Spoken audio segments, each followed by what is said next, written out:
Talk to me now. Can't hear you either. Yeah, sometimes we'll do that. Talk to me now. I can check one. I can hear me pretty good there. In There the you left go. ear. No right ear, but I got a left ear. Well, I don't have. Unfortunately, it's not stereo here, but stereo when it goes through the camera Oh, good. and stuff. But I figure one ear's better than Maybe I'm two. deaf in that ear. I don't know. Well, I might be because Kelly hollering my ear all the time. So we got a little ways to go here.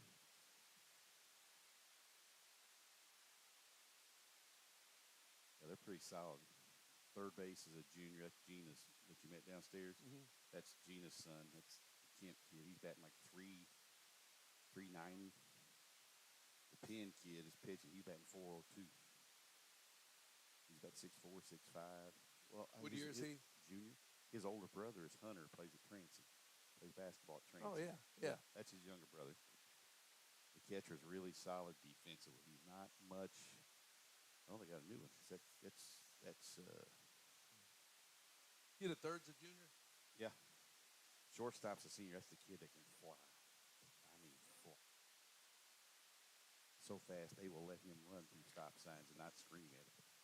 Can they go back to the state this year? I think so. Yeah. Well, What's the key? They've got to get timely hitting. Got to get timely hitting. If they don't get timely hitting, they're in trouble.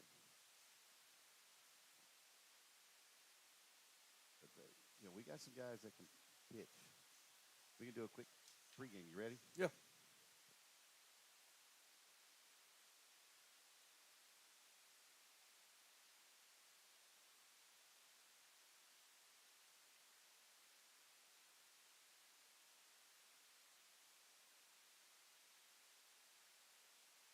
Good afternoon and welcome to today's broadcast of Woodford County High School Baseball on the Yellow Jacket Sports Network, powered by DD Sports Productions. Glad you're with us for a next to last regular season game on the Woodford County schedule. They will take on the Commodores of Tates Creek. These two teams met just a week ago in Lexington.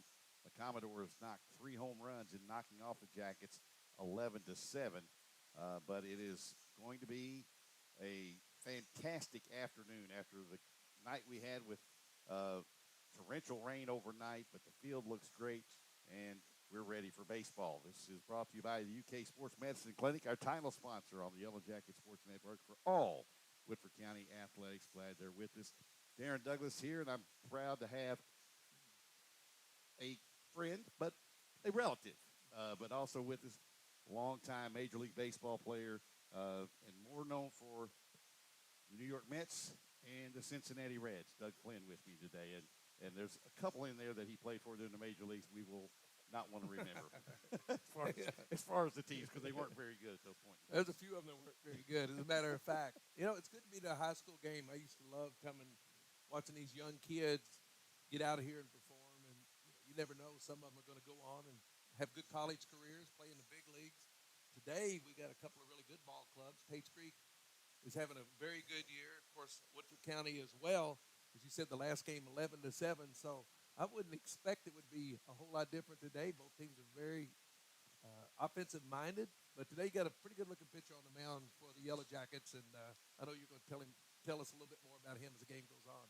Yeah, it's going to be, I think, a high-scoring game. It was somewhat of a slugfest in Lexington. I mentioned 3 home runs by the Commodores. Neither of these teams hit the long ball very well. However, there is one thing they do very well offensively. That's run the bases. They're both very aggressive, trying to go first to third on singles. They also are 2 of the top leading base stealing teams percentage-wise in the state. Oh, good. Well, we're going to see a little action. That's what we've kind of got used to with the University of Kentucky. We've been doing the games.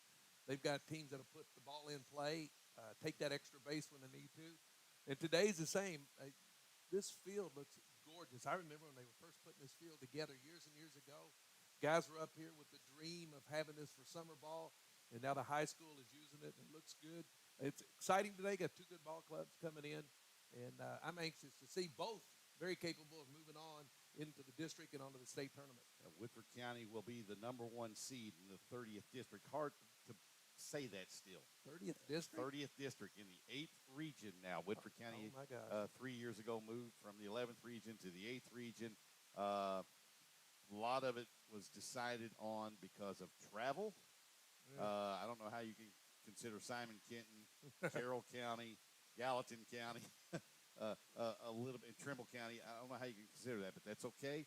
It's worked out well for the athletic department in general. It's been a great year for Woodford County athletics. Of course, everybody knows what the football team did, getting to the quarterfinals of 5A, losing to the eventual state champion. Basketball Back-to-back team. years, the basketball team making that incredible run, Yep. losing to the eventual state champion. Yep. So and the girls' sports are starting to come on as well again. But Doug, it's got to make you feel good about seeing these teams like Tates Creek and Woodford and Catholic and Christian and Central, all here in the Central Kentucky area, because you played in this area in high school and things, and it keeps producing wonderful ball players. And the facilities are a lot better than the ones we played on. I don't know that I played on a grass infield until we got to the regional tournament over at the University of Kentucky. Most of ours were just skinned, didn't have any grass, and now there's a lot of people who are taking such good care of it. But, when you see kids that are playing high school ball, now they're big, they're strong. There's a lot of opportunities for them to get scholarships, to go on and play, and then even go to the next level. And every time you walk out on that field, there's going to be somebody critiquing you and watching you. So what you hope is that these players, you're going to get 100%. They're going to realize that if you want to fulfill that dream of playing, and let me tell you something, there ain't nothing any better when you play at that top level. Yeah. Especially the way it is now. However, Darren, I can understand why you might want to do something else, because the average salary right now at pro baseball is about $4 million. That's the average salary. The minimum salary is $750,000. I heard somebody say one day, well, that guy stinks, man. He's like the worst player on the team. Yeah, he's still making a pretty darn good living. And trust me, there's nobody that gets to the big league that stinks. Everybody at some point in time was a pretty good ball player. Well, and the thing is, too, Lexington has really produced a lot of quality professional players, not just high school and collegiate players, but you look at John Shelby. You look at yourself. You look at Jeff Parrott. You look at, I know I'm missing some people, but my goodness gracious. There's a bunch of them that are still playing the game right now. And, one thing I would love to see is a lot of local kids go to UK. I don't know if UK doesn't recruit them and sign them, but the baseball in the Southeastern Conference is so good now that if you go and play every game you play, there's going to be scouts there that are watching you. So I hope UK will get excited about visiting some of these young kids here in Central Kentucky. Trust me, Darren, when I came up through the system, there were so many ball players that were so much better than me. And I was kind of a late bloomer, but I mean guys that were just really good players that just chose to go do something else. So tonight I'm kind of excited. I've heard a lot of rumors about both these ball clubs, about their speed, their power from some of the guys. And I want to see some good defense too, because I love that part of the game. Oh, yeah, you love defense, and I can vouch for him loving his defense, because it is that's what got you. That's actually what got you to the major leagues. Yeah. Was your defense. Although, what a lot of people don't know, and I tell people this, and they go, really? All those people that came through the minor leagues? I don't know how long that record stood, but you had the highest batting average for a rookie to make the major league team in 75. Spring training, yeah, correct, that's what I'm saying. I set a record for base hits in 1975. I tied Gordy Coleman, didn't set a record. I tied a record, 32 base hits. Now, that means I had 90 at bats, only had 127 during the season.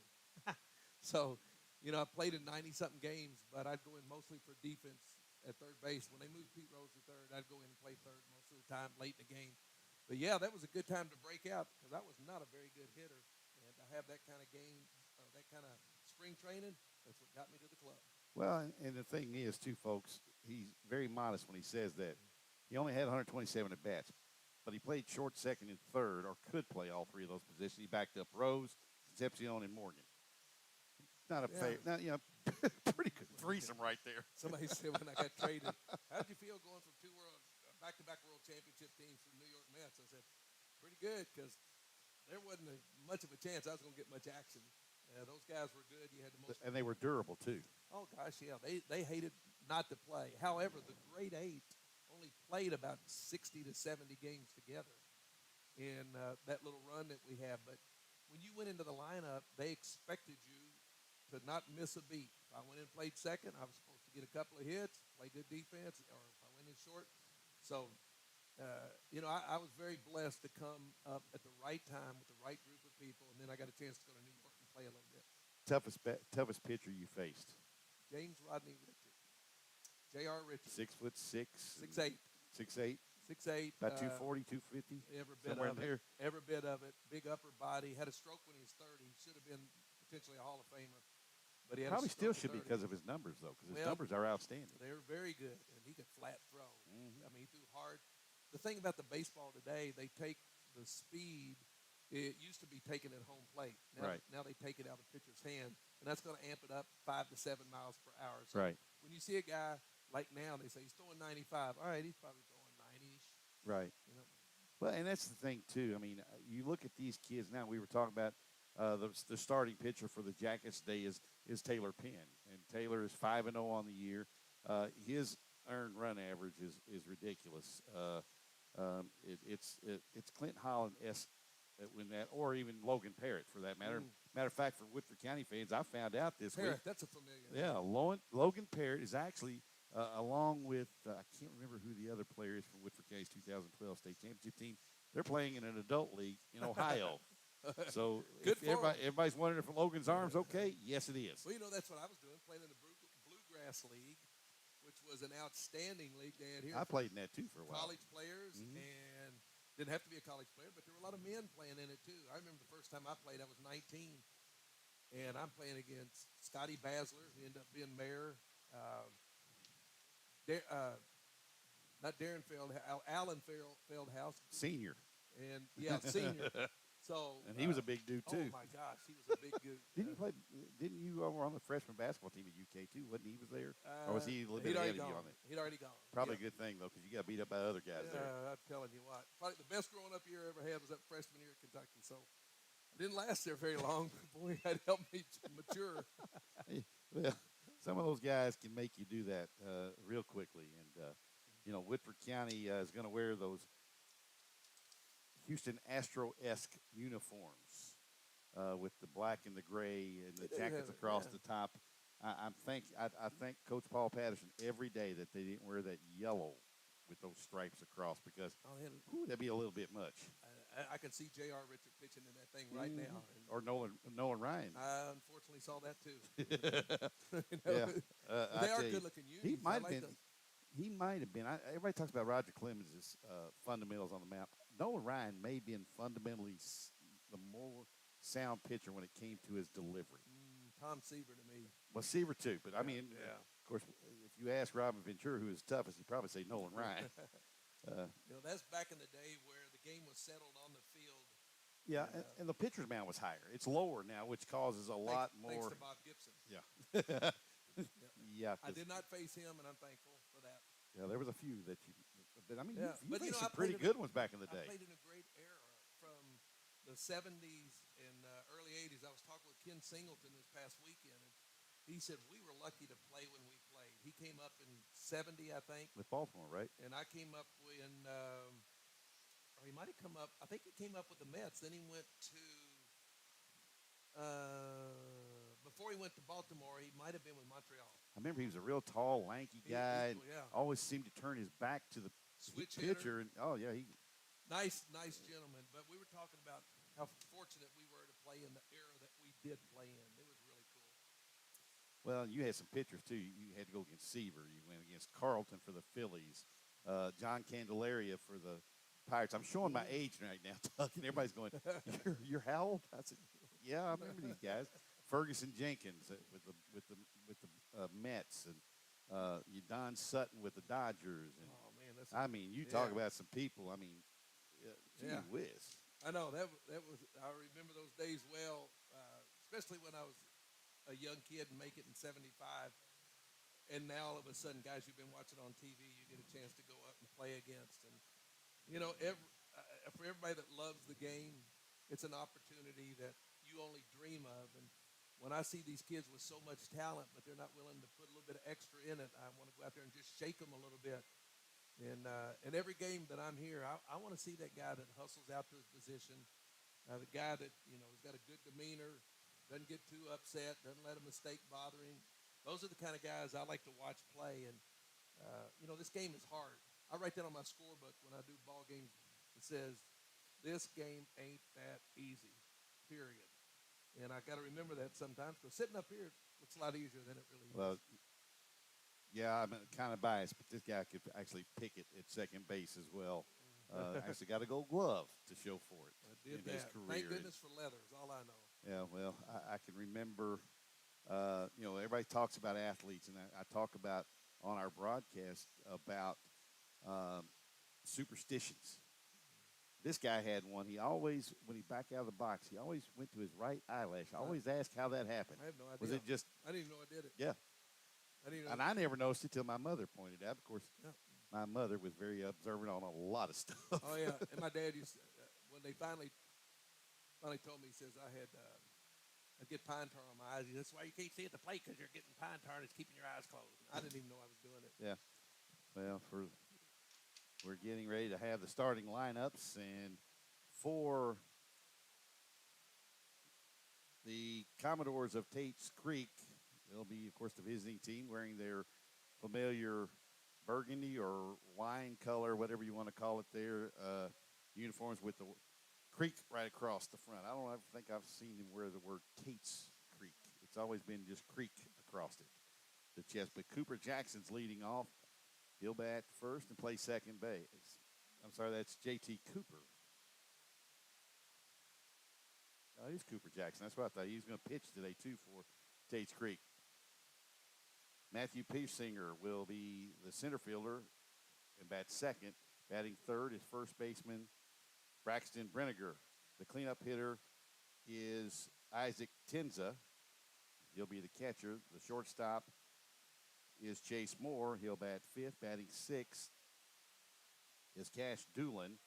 Playing left field. Playing center field is Jason Craig. I'm having to look at it. And then Isaac Weber is going to be the designated hitter over Gillum, who's going to be the pitcher. And then McGahee, Austin McGahee will play third base and bat ninth. Do you like the designated hitter, Doug, in all of Major League Baseball now? No, I don't either. I've never liked it. But Of course, you there's ask a whole Don. lot about the game I don't really You ask like. guys like Fernando Valenzuela and Don Gullett, guys like that. They love to hit. There was a lot of guys that could hit. I mean, Oh, a lot yeah. of pitchers that could hit. The reason I don't like it is because when you, I think if a pitcher's going to get on the mound, of course, the game has changed so much now. Yeah. Now you can't throw at hitters like you used to. You can't rush them back. You can't send messages because if you do, then all of a sudden you get fined. But in the old days, Fined, ejected, all that good stuff. I like the game being policed on the field, not in the dugout, in the front office, or on the video. Police it out there. Unfortunately, I think there's some guys today that are not in that. It's not about protecting the game as much as it used to. Right. But yeah, I think all of us that play this game, you have to protect it. And guys from other teams, when I was playing, if you did something, didn't hustle, they'd let you know about it. Oh, yeah. It is always. And yeah, some of the best trash talkers that made baseball were probably during your era. Oh yeah. We'll be back to Chandler Field in Versailles after this timeout message on the Yellow Jacket Sports Network.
This is the UK Sports Medicine High School Game of the Week from Albert Benjamin Happy Chandler Field in Versailles. And I absolutely love saying that last part there, Chandler Field. And one of these days I am going to get a campaign going and have Major League Baseball recognize the gentleman who signed it and made it so that Jackie Robinson could say, let's do this and break the color barrier. They do that. They hardly ever, if ever, mention Happy's role in that. No, they don't. And, of course, with the Dodgers, Pee Wee Reese as well. Yeah, welcoming him into the clubhouse. Was such a good guy on that ball club. Yeah, I remember playing golf when we went on strike in 1981, playing golf with Governor Chandler, and he used to say, Flynn, if I was a commissioner, there'd be 9 guys out on that field. We wouldn't have any kind of strike going on. I said, no, we probably wouldn't be on strike because you were a good players commissioner. Mm-hmm. You're looking at the right-hander in the middle of the diamond. That is Taylor Penn, the junior right-hander for Woodford County, taking the mound this afternoon against Tates Creek. On the year, Penn is 5-0 in 40 innings. He is making his 9th start, his 9th appearance. 40 innings. He's given up 18 hits, 3 runs. All of them have been earned. He's only walked 5 and struck out 70. And he's 5-0. And his ERA, folks, 0.53. That'll work. Am I assuming correctly when I watch him warm up that his best pitch is probably his slider? He's got a good one, although he can reach into the low 90s with his fastball. According to Paul Patterson, he's working on a changeup. And the first pitch is a fastball strike, and this game is underway as he's dealing with Cooper Jackson for the Commodores. Jackson batting .262 on the year. 5 doubles and a triple. He is the table setter for this Commodores team. He gets on, good things happen. The breaking pitch off the inner half, 1 ball, 1 strike. You look at this stolen bases from this ball club. It's pretty impressive. Yeah. It looks like if you steal, you rarely get thrown out. Pitch is a called strike. 2-2 now to 2-1. I couldn't tell what the plate umpire said. It's strike. Okay, it's 2-2 now. He had both fingers up on that right hand. I thought, wait a minute, man, I got to remember. Fingers could be like mine. Some of them just don't go straight. Well, I got a couple of them that are that way as well. 2 balls, 2 strikes to the leadoff hitter. To Jackson. He fouls it out away to the third base side of home plate. How does this ballpark play? Play big, it small? can play big. It just depends on the day. I mean, I've seen this thing play huge. Kind of like Candlestick Park when the wind's blowing in, you know. This one grounded right back to the box. Penn trots over to first and underhands to Burton. There's 1 gone. It'll play big, but I've seen the baseball jump in this park too. So it just kind of. I could say it could be a little tricky too because you got those trees that block some of that wind in right field over to center it, and then right now the flag's not blowing at all, but you get it up above the trees, it may be a little something. Yeah, and of course we have the river about 4 miles down the road from here, so who knows it. This is Persinger for the Commodores, who checks his swing and fouls it back into the screen. 0-1. Persinger on the year is just having an incredible year stat-wise for the Commodores. Is the leading home run hitter for the Commodores. He has 5 of them. Well, he a double or a extra base hit machine. He's got 15 extra base hits, 9 doubles, a triple, and 5 long ones. And it's like he had another 15 doubles. Yeah. Because he's got 15 stolen bases out of 15 attempts.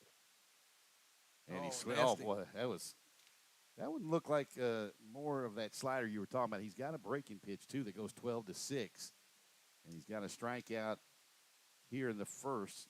That's 71 of them on the year. That ball had some late break to it, tied him up inside. Not only was it a good break, but it was a good location underneath the hands. Penn will deliver the breaking pitch outside corner, gets away from Howery, the catcher. And strike 1. These umpires today, you can't hear them. I was talking the other day about a guy said, you got to watch this on YouTube. Dutch Rennert. Oh, my gosh. I don't care where you were sitting in the stadium, you knew it was a strike. In the city. He jumped out and went scream, and what a good guy he was too. Yeah. Little bitty guy. Hey, Flinner, got a tight zone today. You better be swinging. A lot of people liked the pitchers loved his strike zone though, but he was very entertaining. This one hit in the air on the left side of the infield. The third baseman, calls, and it's an easy 1-2-3 top of the first inning for the Jackets. Taylor Penn, and we'll be back with the bottom half of the first inning here in Versailles on the Yellow Jacket Sports Network. Woodford County High School Sports brought to you in part by Jack Kane Ford, your Ford dealership in Central Kentucky for over 40 years. Jack is supposedly retired, but he's in there about every day for a couple of hours a day. But I want to thank Bob Kane and all those fine folks out there at Jack Kane Ford. They, whatever I've needed on this network, they have said, what do you need? How much you need? Here you go. Need a new pickup? I can work on that. Jack Kane Ford on US 60 in Versailles, just outside the Bluegrass Parkway. Also by another place I love to eat. Doug and I love to eat. We come from that one side of the family that they would make for 100 people at a reunion. They make enough food for 400 people. Man, it was so good. I got a story about that a little bit later. Oh, yeah. Is it about the cinnamon rolls? It is about the cinnamon rolls. Boy, we saw some Donniebrooks for those cinnamon rolls. Go ahead. I did the Bergen girls basketball banquet for my buddy Keith Munson, who coached for my fishing partner. And had a cousin that lives in Harrodsburg who has a couple of daughters, who the only ones that have the recipe from our great aunt, Margaret. And so I'm speaking, and she walks in the door with this big pan of cinnamon rolls. I mean, these great, big, fluffy, used things that were just, I'll tell you how all good they homemade, were. too. One year I had 2 pans I picked up at her house, and I was picking Jeff Foxworthy up for an FCA banquet. I picked him up at the airport. By the time we got to the banquet, both those plates were gone. He and another buddy sat back there and started in on them. And so now if I want him to speak, I got to make sure we get him some of those cinnamon rolls. Our Aunt Mag could flat cook, but that whole side of the family could cook. And I tell you, we've seen some Donniebrooks between our cousins trying to get those things. I used to get there early, and I'd take some and go put them in the car. Yeah. To have them. I know my dad and my uncle Roy started that stuff too. It'll be Brandon Rankin leading off for Woodford County. This is like Cooper Jackson, the leadoff for the Commodores. This guy has speed to burn. He's a senior, and Brandon comes in from the right-hand side. We'll give you the numbers of the pitcher. The first pitch is low, a ball. Trying to catch the numbers. Boy, it's the only thing about these Tates Creek numbers. They are just an outline of the number. Kind of like the Woodford County football jerseys, that gold on gold. It's 2-0 to Rankin. Yeah, you put those on there, and you want to be able to see them. Thank you. They don't help. You got to help us broadcasters out, but us old guys too. I was going to say, your eyes are younger than mine. Well, that's why I got these glasses on. Pitches down low, 3-0, and you don't want to walk this guy because he's usually standing on second base 2 or 3 pitches into the next at bat. The 3-0, and he wasn't close with none of them. Does he have the green light whenever he wants? Pretty much, yeah, pretty much. And I don't have 16 on there. I do not have 16 on there at all. So I don't know who the pitcher is for the Commodores. Don't have him on the roster anywhere. Maybe I can look it up on my phone real quick. First pitch to Wertzler's bunted down the left side. The pitcher's off the mound. He'll throw to first. Boy, if Rankin is watching and makes a break for third, he may have been standing on third because of his speed. And also, though, the shortstop got in his way. That could have been an interference call if he takes off. It absolutely could. If somebody was watching, but I don't know if either one of the blue was watching, he rounded the bag and ran right into the shortstop. But I think if he'd have continued to go and either tripped or stumbled, they may have had a legitimate argument. But nonetheless, a good sacrifice bunt gets the runner to second. Yeah, and that's early. It shows you that Woodford's expecting a low-scoring affair maybe. Pitch is down low to Colin Kemp. I didn't get a chance to talk to you about Justice Wertzler. He's a kid that transferred in here from Lexington Catholic and has had a good second half of the baseball season for Coach Paul Patterson's ball club. This is Colin Kemp. Kemp is batting .314, has dropped a little bit. He's ahead 2 balls and no strikes in the count. He's got 11 doubles. He doesn't hit for a lot of power in that 3-hole, but puts the ball in play more often than not. This one hit in the air to the right side. The first baseman back in foul territory. Looks like he's lost it. Now the second baseman makes the grab. Rankin will tag and go to third. Well, that is an outstanding play. He came a long way for that. He's playing almost up in the middle, and that ball stayed in the air long enough for him to run under it and make a catch. I didn't think he had a prayer to get to that ball. Well, that's Cooper Jackson, and he has tremendous speed. You know, one thing about those pop-ups is, as a middle infielder, I used to tell these other guys, I got every pop-up, and they'd say, why? Well, there's no bad hops up in the air. Yeah. So when you see one up in the air, you want to get that sucker to help your fielding percentage. First pitch is outside to Taylor Penn, who hits for himself. Penn leading the Jackets in about every category offensively. He is batting a robust, it says 302, but I know he's batting bigger than that. Oh, what a play. Nice play by the third baseman, and he throws, and he's got him. They had to wait to see if he held on to the ball, and he did. That is a tremendous play over at third base by the third baseman, and it ends the inning. But the Jackets leave a runner at third base. Man, we saw two really good defensive plays there that definitely saved a run. What a strong arm, too, coming from Tates Creek third baseman as he went down on his ground, up to his feet, and threw a BB to first. It just maybe sailed on a little bit, but they were able to keep the foot on the bag and get the out. Brenniger used every bit of that 6'3", 6'4" frame to make a play on that. But I tell you, both teams flashed a little bit of a leather in the first inning. But a couple of really nice plays, especially the last one there in the first inning by McGahee to get Penn at first base. Inning in the books, no score here in Versailles. Yellow Jacket Sports brought to you all season long. And like I said, we like food, being a part of a family that we are part of. How about J&B Marathon Cafe in downtown Versailles? I don't know if you've ever been there, Doug, but they have lunch and they serve an early dinner in their cafe there. But they have the best breakfast in town. It's all country cooking. And Steve Bruce, who you knew and talked to at the boys' state tournament for basketball, likes their bacon and egg biscuits. All right, let me ask you a question. I'm a biscuit sausage and gravy, a biscuit and gravy guy. I can't even talk now. Are they a sponsor? Yes. Then why are we sitting here with no food in front of us? I didn't get down there today. In my real job. This is my fun job. Okay. My real job. I'm just asking for a friend. My real job is back here in front of our football stadium at the Senior Center as the director of the Senior Center. Yeah. So having a good time doing that. Are you in there as a? I'm 2 years away removed.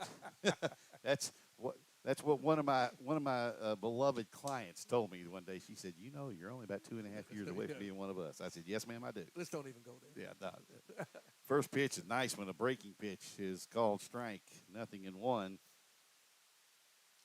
to Isaac Tenza. This one hit in the air to left center field. Going back is the left fielder, and that one's gone. Boy, wow. We were talking about this thing playing, how big this field played, but boy, he just reached out. He really didn't get both hands through the strike zone. That looked like he hit with the front hand only. Yeah, it didn't look like he got every bit of it, his second home run of the season, but he got enough on the fat part of the bag. Big kid. And how about this? Both his home runs have come against the Jackets. I'll be dang. So some people just like to see other certain schools or teams. What team did you like to see when you played? When you were hitting? It probably goes back to Little League. First pitch swung on and missed by Moore. I don't think I preferred any over the other. Chase Moore's batting .329, and time granted as Penn was able to continue throwing and kind of lobbed it in. Do they have a pitch clock in high school? No, they don't, but he likes to work quickly. Moore behind 0-1 in the count. This one's high. 1 ball, 1 strike to Moore. I think they ought to teach all the pitchers to work fast. I know very few guys that were extremely successful or very famous who work slow. Everybody like to get the ball and go with it. Probably the fastest pitcher I've ever seen work outside of this time clock thing was Tom Browning. He worked fast. Randy Jones was another one back in the day. Mm-hmm. Bob Gibson worked fast. All those guys did. They were ready to go. Pitches high and away, 2-1. And that's been one of the keys, I think, to the University of Kentucky team is getting their pitchers to work quicker. There's a BB down the right field that line. will fall into the right field corner. Jabari Alexander cuts it off before it gets to the fence. But Moore, who runs well, will get in there with a double on. And with one out, another runner in scoring position. Actually, and it brings up now, actually, with nobody out. Excuse me. See if he tries to hit the ball the other way. I doubt they bunt. They could, but see if he tries to hit one to the right side. Well, this one chopped foul off his foot. In this warm weather, it doesn't feel so bad. It still hurts. What a day, though. I thought it was a beautiful day, isn't it? It's pretty out here now. This is Cash Doolin. Doolin is batting only 176 on the year. But his job right now is to get Moore to third. Break and pitch, a good one. 0-2. We talked about all these guys you played against, and I forgot about Randy Jones with the Padres, but he was fantastic. This one hit out of play to the right side. You know what I've seen, and it's gone all the way down to the high school level now, but from the college level down, the fundamentals of guys today, and that has a lot to do with the really good coaching that's going on. But their fundamentals are so much better. Oh, you got to play a third, maybe. Grounded to short. Rankin will throw over to Burton as Moore moves up 90 feet, and with one out, that brings ball up was Craig. hit right at him. And I thought at first shortstop may have a play at third base, but he knew that he had a pretty good jump, and he was in the baseline. If he made a throw to third, it was probably going to hit him. But one thing you'll want to do is if you're on that second base, ball hit to your left, you're definitely going, and then that right there, you have to make it, and he made it easily. Breaking pitch, grounded right at Wertzler as Woodford County brought the infield in. And you see that more often, even at the high school level. Coaches bringing their infields in early in the ball game. Yeah, well, this game, when you got two high school teams going, you got two pretty good pitchers on there. You're not, even though you had a blowout last time, maybe both coaches expecting this game to be a little closer. This one hit foul and out of play. Oh, that's toward my car. Yeah, I should have told you to park down there by the hitting barn, but I didn't. We lost contact communication wise. I was out of town, man. Swinging a foul tip into the mitt. Down in South Carolina. Yeah, well, this guy's a traveling guy. He travels more now than he did when he was a player. Yeah, that got a little old too, but outside, we're able to get away and get to some fun stuff to do. But it's good to watch. I love watching ball games. I really do like them, and I like watching these kids compete. Penn with a breaking pitch, so he recovers after the first two reach. He gets pair of ground balls and a strikeout. But the long one by Tenza puts the Commodores up 1-0 after an inning and a half here in Versailles. Also want to thank Showplace Realty, 183 South Main Street in downtown Versailles. 35 years in business. So you got a home. Another sponsor? Yo, I got 20 of them. Man, I'm gonna and they're all in Versailles. A new house and some new food. They're all in Woodford County, which I am absolutely so proud of, that I got everybody on this network in Woodford County, in the confines. That's very good. And of course, I've got a little, other than you, have some other blood that's over in this county working. Yep. I asked him if he was coming out to the ballpark tonight, and he said no. Marta probably told him he had to stay home. He's working hard. He's working hard down at the office. He had some guys that had to go out on some calls, so he's down at the police office. But my little brother being a police officer. That one there. Okay. Oh, no, I wasn't thinking about that. Yeah. We're talking about, your little brother. Well, I tell everybody about your little brother. The first time he became an officer down here, he pulled me over right in front of what used to be Rainbow Oil right there coming into town. Yeah. He didn't call it in, though, but he pulled me over on the busiest time of the day. So I had about 10 people call my house and tell my mother, hey, I don't know what Darren did, but he got pulled over by a policeman. And she found out it was your brother, and she went, Wait, I see him. That sounds like him. It was so funny, but yeah, growing up on that side of the family makes it a little difficult.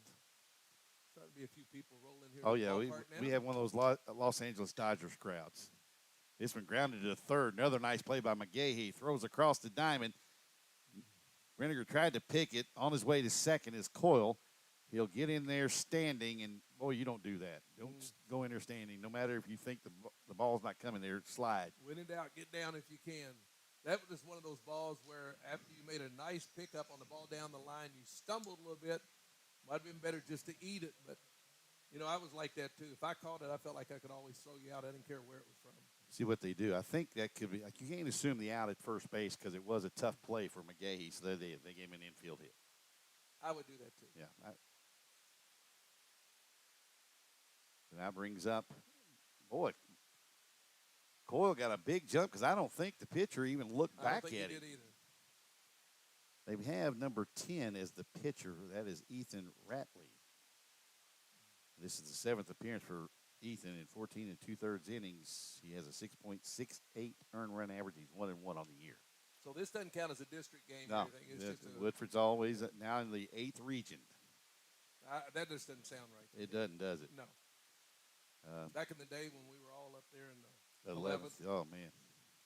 What district was this? We were 41st. All right. 41st. We were in with Franklin, Western Hills, and Frankfort. And But at one time back in the day, Lexington Catholic was a part of the 41st. This is how far back we go because we were all in the Mid-State Conference. Mm-hmm. But we were in the CKC. We were the only, and Henry Clay was the other one. Ooh, good Nice breaking pitch, and it's a strike from Ratley. That's the 2-2 to Burton. that got me into slow pitch softball quicker than I wanted to. Probably from a guy by the name of who? Well, they JR. Ooh, good pick. Bert Blyleven probably had the best curveball I ever saw. Yeah, and he was. He had a good one. And he's now in the Hall of Fame. And, yeah. And I just told him, you're welcome. I probably helped him.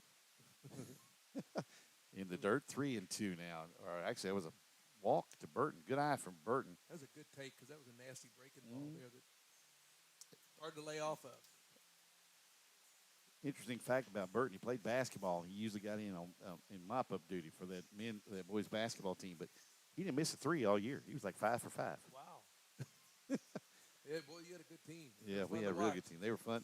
We talked about that at the state tournament. I saw Doug, and we got to catch up, and he said, man, I hope this team plays well. And they took the eventual state champ right down to the wire.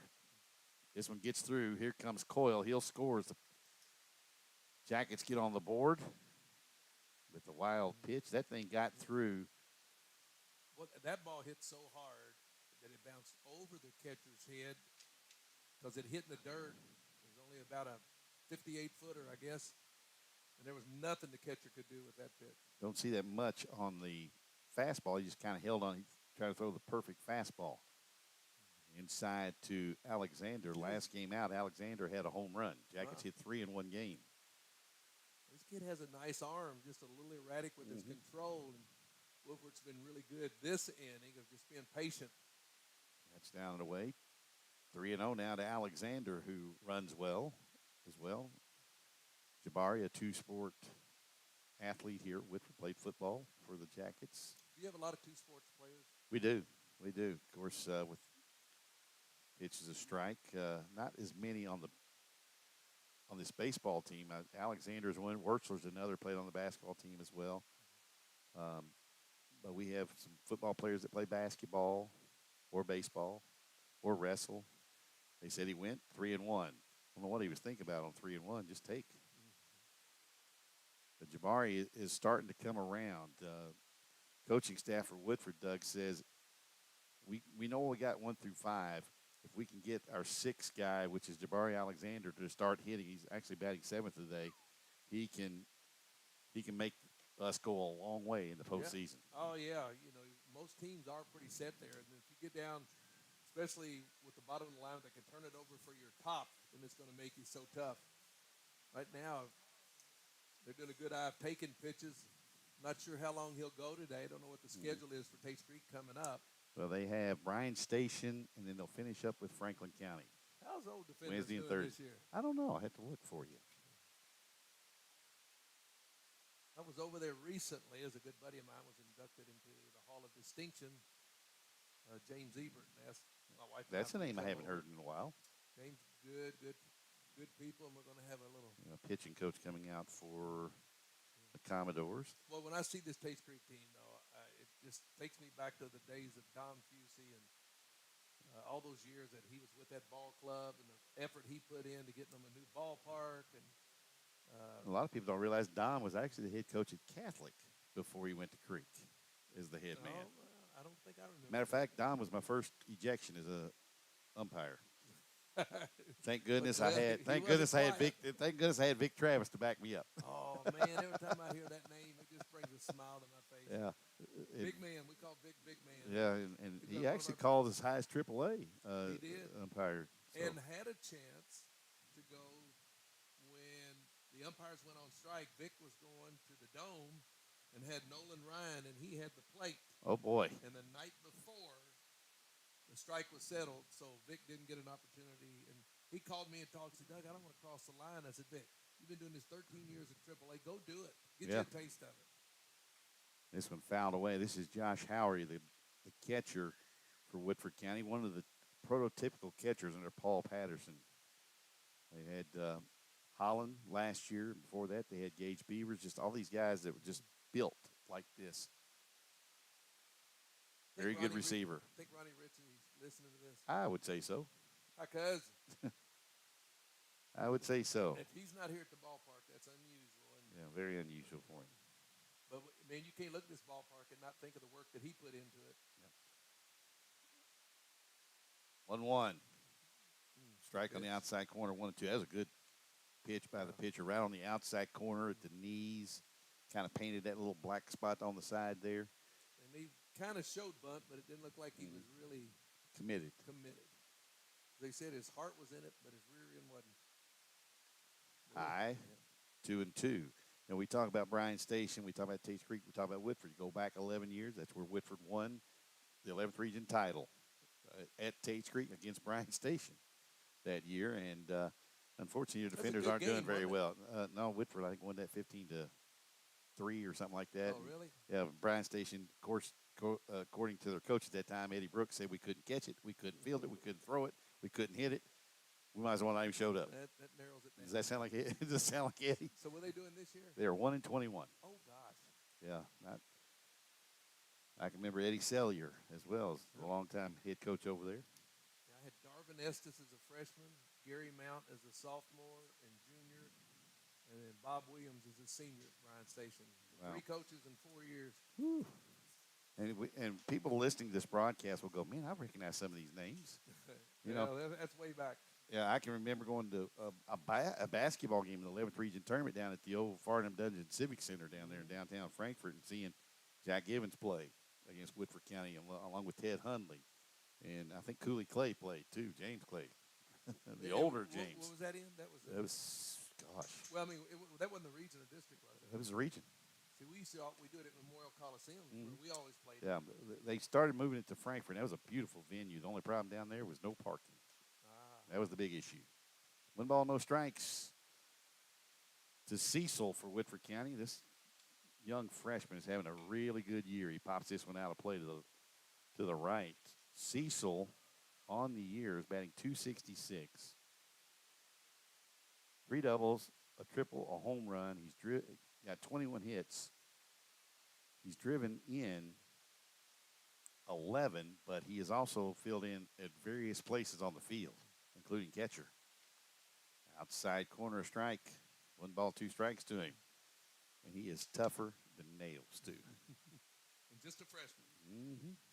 Yeah, I couldn't even match up a pair of socks when I was a freshman. Infield in for the Commodores here all the way around. And Cecil Pretty. lines this one into right field, a hit. Burton will score, and they'll all move up 90 feet. Boy, that was a nice piece of hitting. Got a couple of strikes, got a fastball up and away, and went with it. It's hard to teach right there. Of course, they can't do that in the big leagues. If they could, there'd be guys hitting 9,000 when they put the shift on. But and something else they can't do in the big leagues.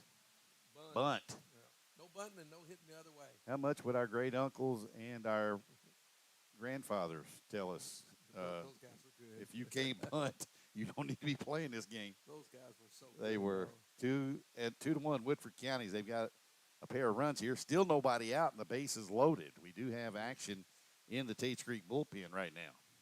Yeah, John Ritchie, Jimmy Ritchie, George Ritchie, all in. They got it all going, and then This one fouled back and out of play. that was definitely got my car. This is Rankin. I went straight back. I'm over here. That's been a little bit right, I think. You might be all right over there. Trying to pick up that number. They did the same field here as they do in the major leagues. He went around, and it's a ball and 2 strikes to Rankin. Rankin grounded out, actually walked, and was left stranded at third. Leading off the Woodford County first. No action in the bullpen. He's putting his glove on now, but he was kind of stretching. He's a right-hander. Ball's low, 2-2. They went to the major league level when they went down here with the bullpens. They're all the way down in the corner. Oh my goodness! Yeah, you can't hardly see that. That's why I got a pair of that's why I got a pair of cheek glasses here. Rankin swings and strikes out. Good pitch. I think he had him. I think he was guessing. I think he was guessing breaking pitch and got a fastball. This is Justin Wertzler for Woodford County. Wertzler about 3 weeks ago was kind of scuffling at the plate. He had a home run in a game, and I believe it was a granny. Wow. Yeah, good way to break out of a slump, isn't it? Hey, if you get the ball in the air here, just what we've seen so far, you got to. Ball's got a chance. The ball really carried. Into left center field. The flag kind of moving a little bit out in right center field. Still can't see that number down there. Well, Chuck, he's got to do something about those numbers, huh? They need Strike 2 to Wertzler. They need a little thing to tell you who's down there. You know, the walkie-talkie. And they wouldn't. They don't even do that over at UK. No, the umpires have this that they're supposed to let you know, but you can't hear them. They don't work half the time. Yeah. Technology's great when it works. Wertzler takes a breaking pitch. He had him locked up big time on that one. It missed outside. It's a ball and 2 strikes now to Wertzler with Colin Kemp on deck. If you're Ratley, you want to get a double play ball right here because you don't want to deal with Kemp or Penn with the bases loaded. The 1-2 coming to Wertzler. In the dirt, 2-2 now. I think he's trying to overthrow that fastball a little bit. He is. And he's got a good one that's got some run on it, but when he had him breaking ball away, come back inside, that time he tried to go away again. Catcher doing an outstanding job of picking balls in the dirt. Ten's asking for the signals from the dugout again as to what they want thrown, and Wertzler said, enough of this. I'm going to step out for a second. I tell stories all the time about my years of growing up and watching Major League Baseball high, full count. Everybody said, oh, this guy's a human rain delay. They were talking about Sean Casey, and I said, oh, no, he has nothing on Mike Hargrove. Nothing. I mean, Casey did step out and do a lot of things, but Hargrove could take 5 minutes to get back in. He took it over the top. The 3-2, and Wertzler swung it probably ball 4. Looked like a cut fastball right there. 2 outs now. The base is still loaded, and it'll bring up Colin Kemp. So Ratley gets the strikeout, and now is 1 out away, but he's got to deal with Colin Kemp. And this is where Kemp is dangerous with runners in scoring position because he puts the ball in place so well. This one hit into center field. Center fielder going back on the run, makes a nice catch, and the inning over. But hit it on the button. Hit it right on the button. As Yogi used to say, hit them where they ain't. Yeah. Easier said than done. Easier said than done. Easier said than done. Woodford County High School Sports brought to you by Mr. Appliance. It's the only business that's located outside for sales. But however, the people that own it, husband and wife, Woodford County graduates, and both were active in the Woodford County High School community. One played football and wrestled. That's the husband, of course, Chris Farmer. His wife, Kathleen, was in the Woodford County band. So there you go. That's nice, though. You got all those people that are giving back, and people can sit at home. You don't have to come out here if you don't want. I love going to the park. I think there's something special about it. But if you don't, sit there and have your favorite. Well, I was kind of hoping Kelly was feeling up to coming out today, but she works with preschoolers every day, and that'll wear you out. That'll wear you out. And but she's at home listening tonight and watching online, and I tell you, but I'm glad that you could have. I wish you could have met her because she's heard stories about you and heard stories about mom's side of the family. Is how Doug and I are related, And like I said, I mean, just growing up, somebody knew somebody in our family, so we couldn't get in trouble. But it's still Kentucky, we're all probably kin. Somehow, some way, maybe. But, I just, you look at everything that we do as people, and it makes me angry when I hear professional players, and it's so refreshing to see guys like Oscar Sheboy come through, whether it be college or professional, whatever, that give back to the kids. And it's set that good role model. He's a good man. He's a good kid. There's a good lot kid. of guys that do it, that give back. Mm-hmm. Unfortunately, with fastball there, you got a little lead now, compounding that strike zone. Yep. But there's a lot of guys that do, but the media doesn't cover it anymore because it's not, as I was told once, it's not sexy. So they go look for that story that's got some controversy in it, and that's the one that you're going to hear about most of the time. But there are a lot of guys that are giving back. Yeah, this is McGahee, the third baseman. He's made a couple of really nice plays defensively. He's the number 9 hitter. Cooper Jackson on deck. McGahee's batting .232. And he swings and misses, and Penn gets his third strikeout, all of them of the swinging variety. He had him set up just right. He had 2 strikes, tried to get him with a high fastball. When he didn't get that, then came back with the breaking ball away. Somebody asked me, who does Taylor Penn remind me of pitching that's come through this Woodford County system the last 15 years? And I'm thinking Logan Parrott. He throws harder than Logan does, but he's got that breaking. Shoot, he throws harder than Jeff did. Jeff does listen to us, too.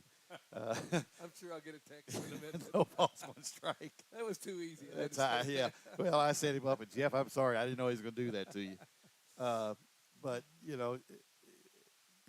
everybody said, well, how did Woodford win it in 12? Well, they got enough offense, but pitching. You had Nolan, had Holland at 93, 94, 95. It's from grounded to first, skips off that lip to Burton, and he plays an unassisted, and there's 2 gone in the inning.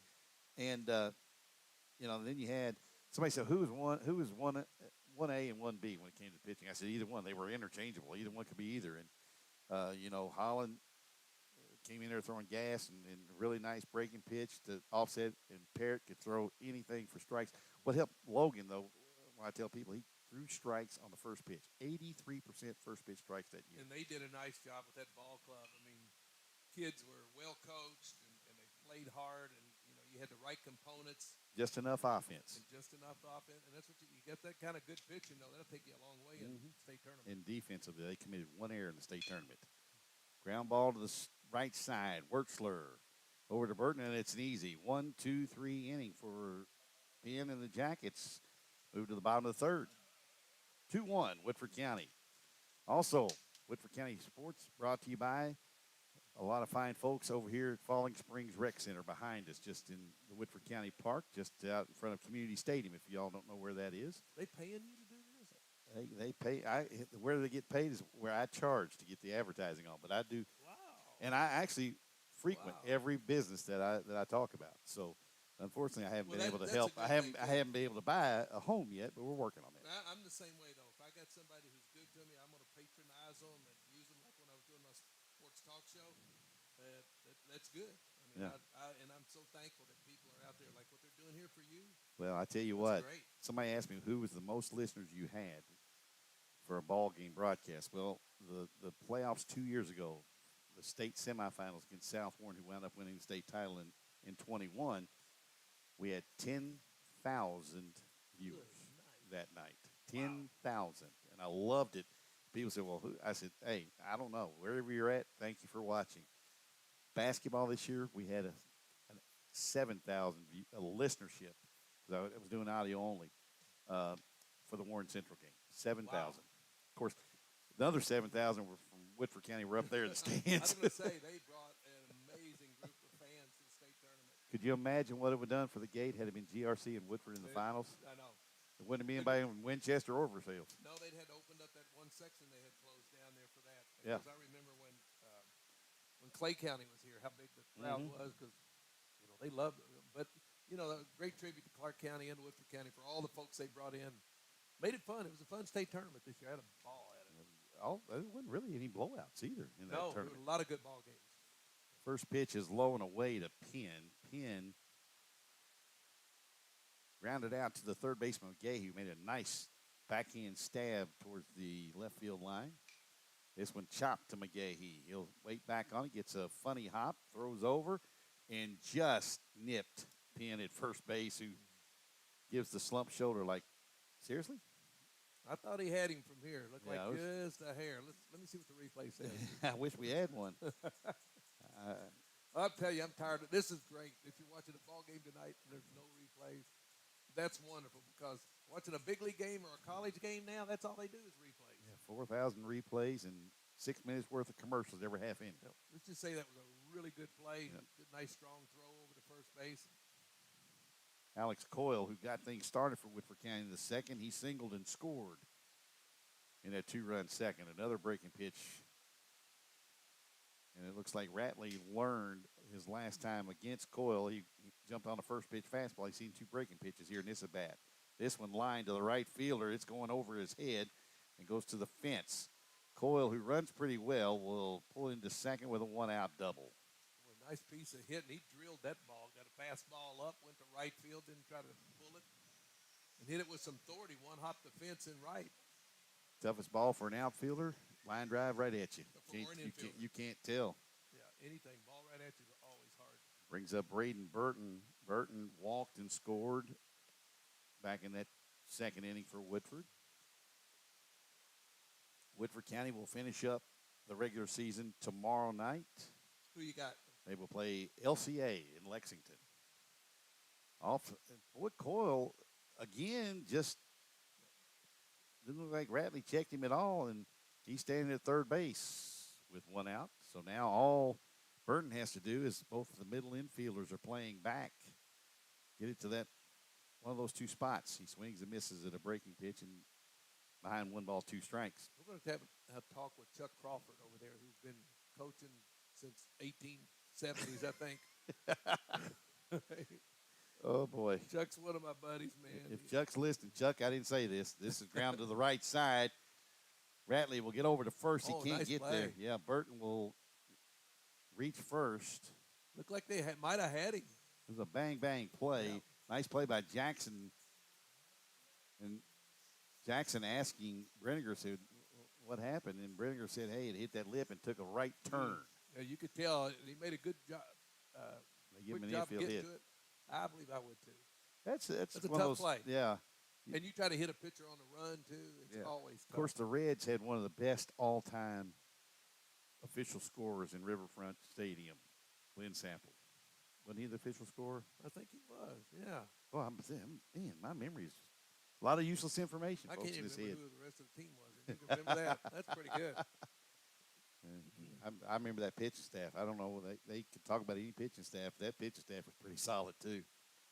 I mean, you had Billingham, and Gullett was probably the ace. I think we led the league in ERA in 75, maybe second in 76, and they don't get enough credit. And you for had how good Fred they Norman, who was probably a pit bull. He wasn't very tall. What, 5'11", 6 foot maybe? We had 7 guys with 10 wins, I think, is 75.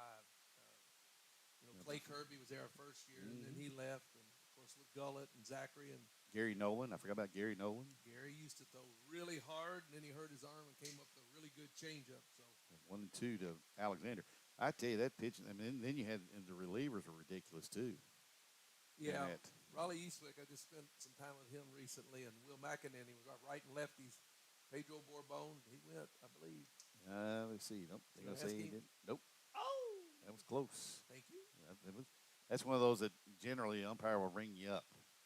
'Cause it was pretty close. Replay had a lot.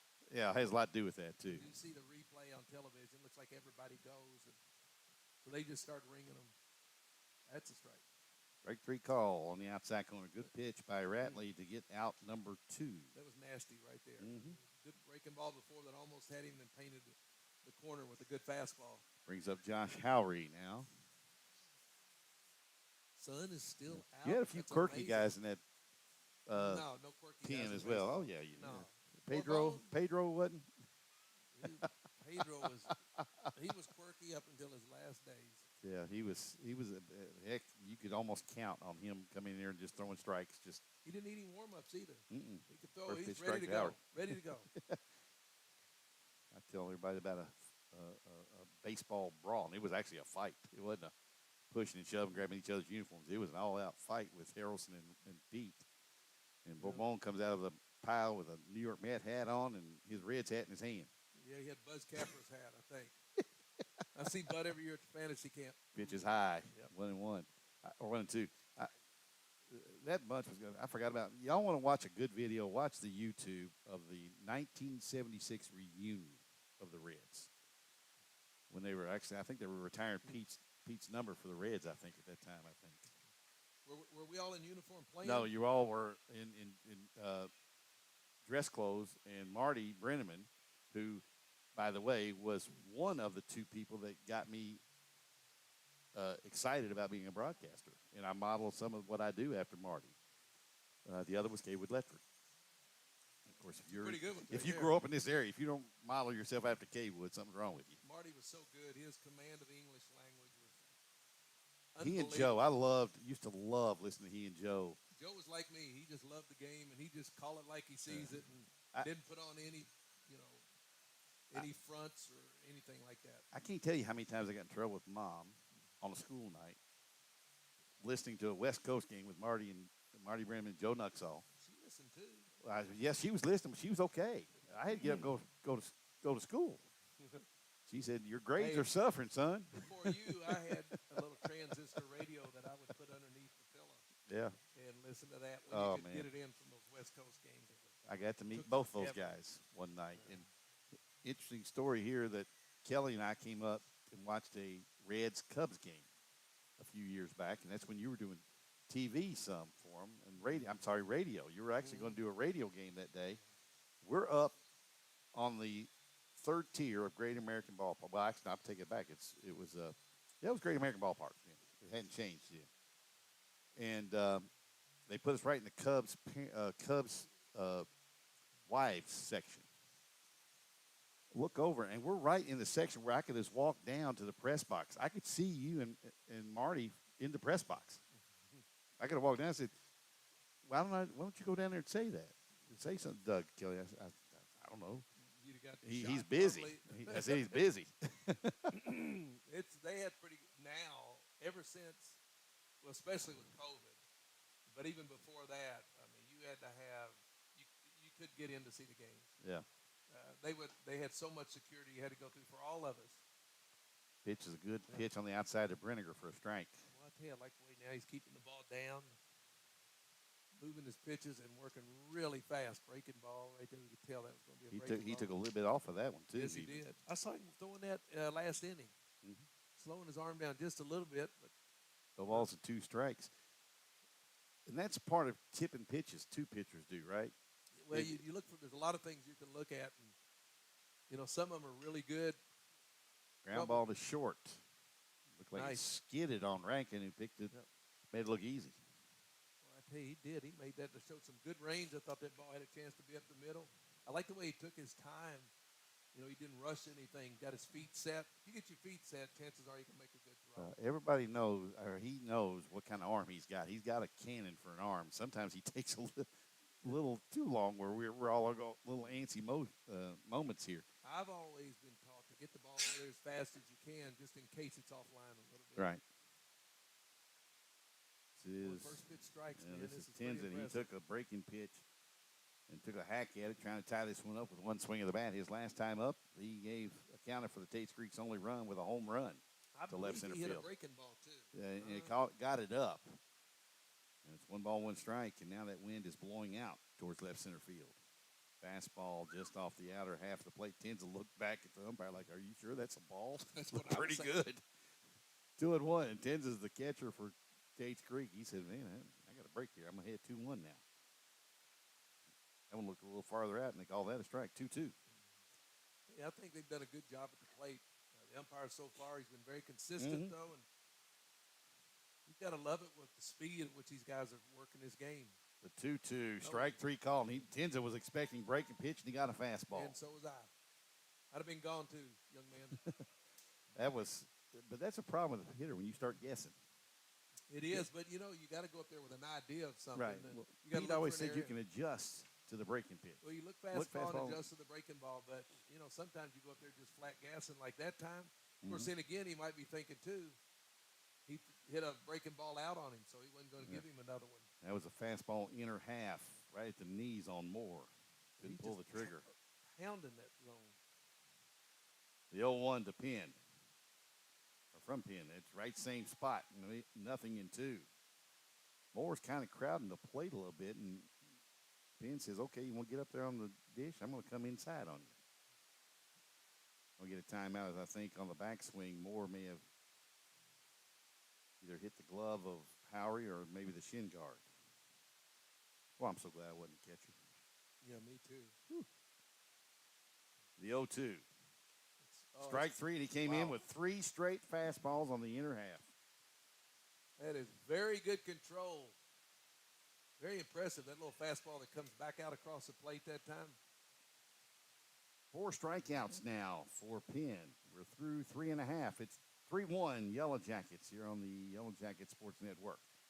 Also want to thank one of my good friends, Versailles Brewing Company in the Versailles Plaza, just off Lexington Road, just off Marcel's Road there, off US 60.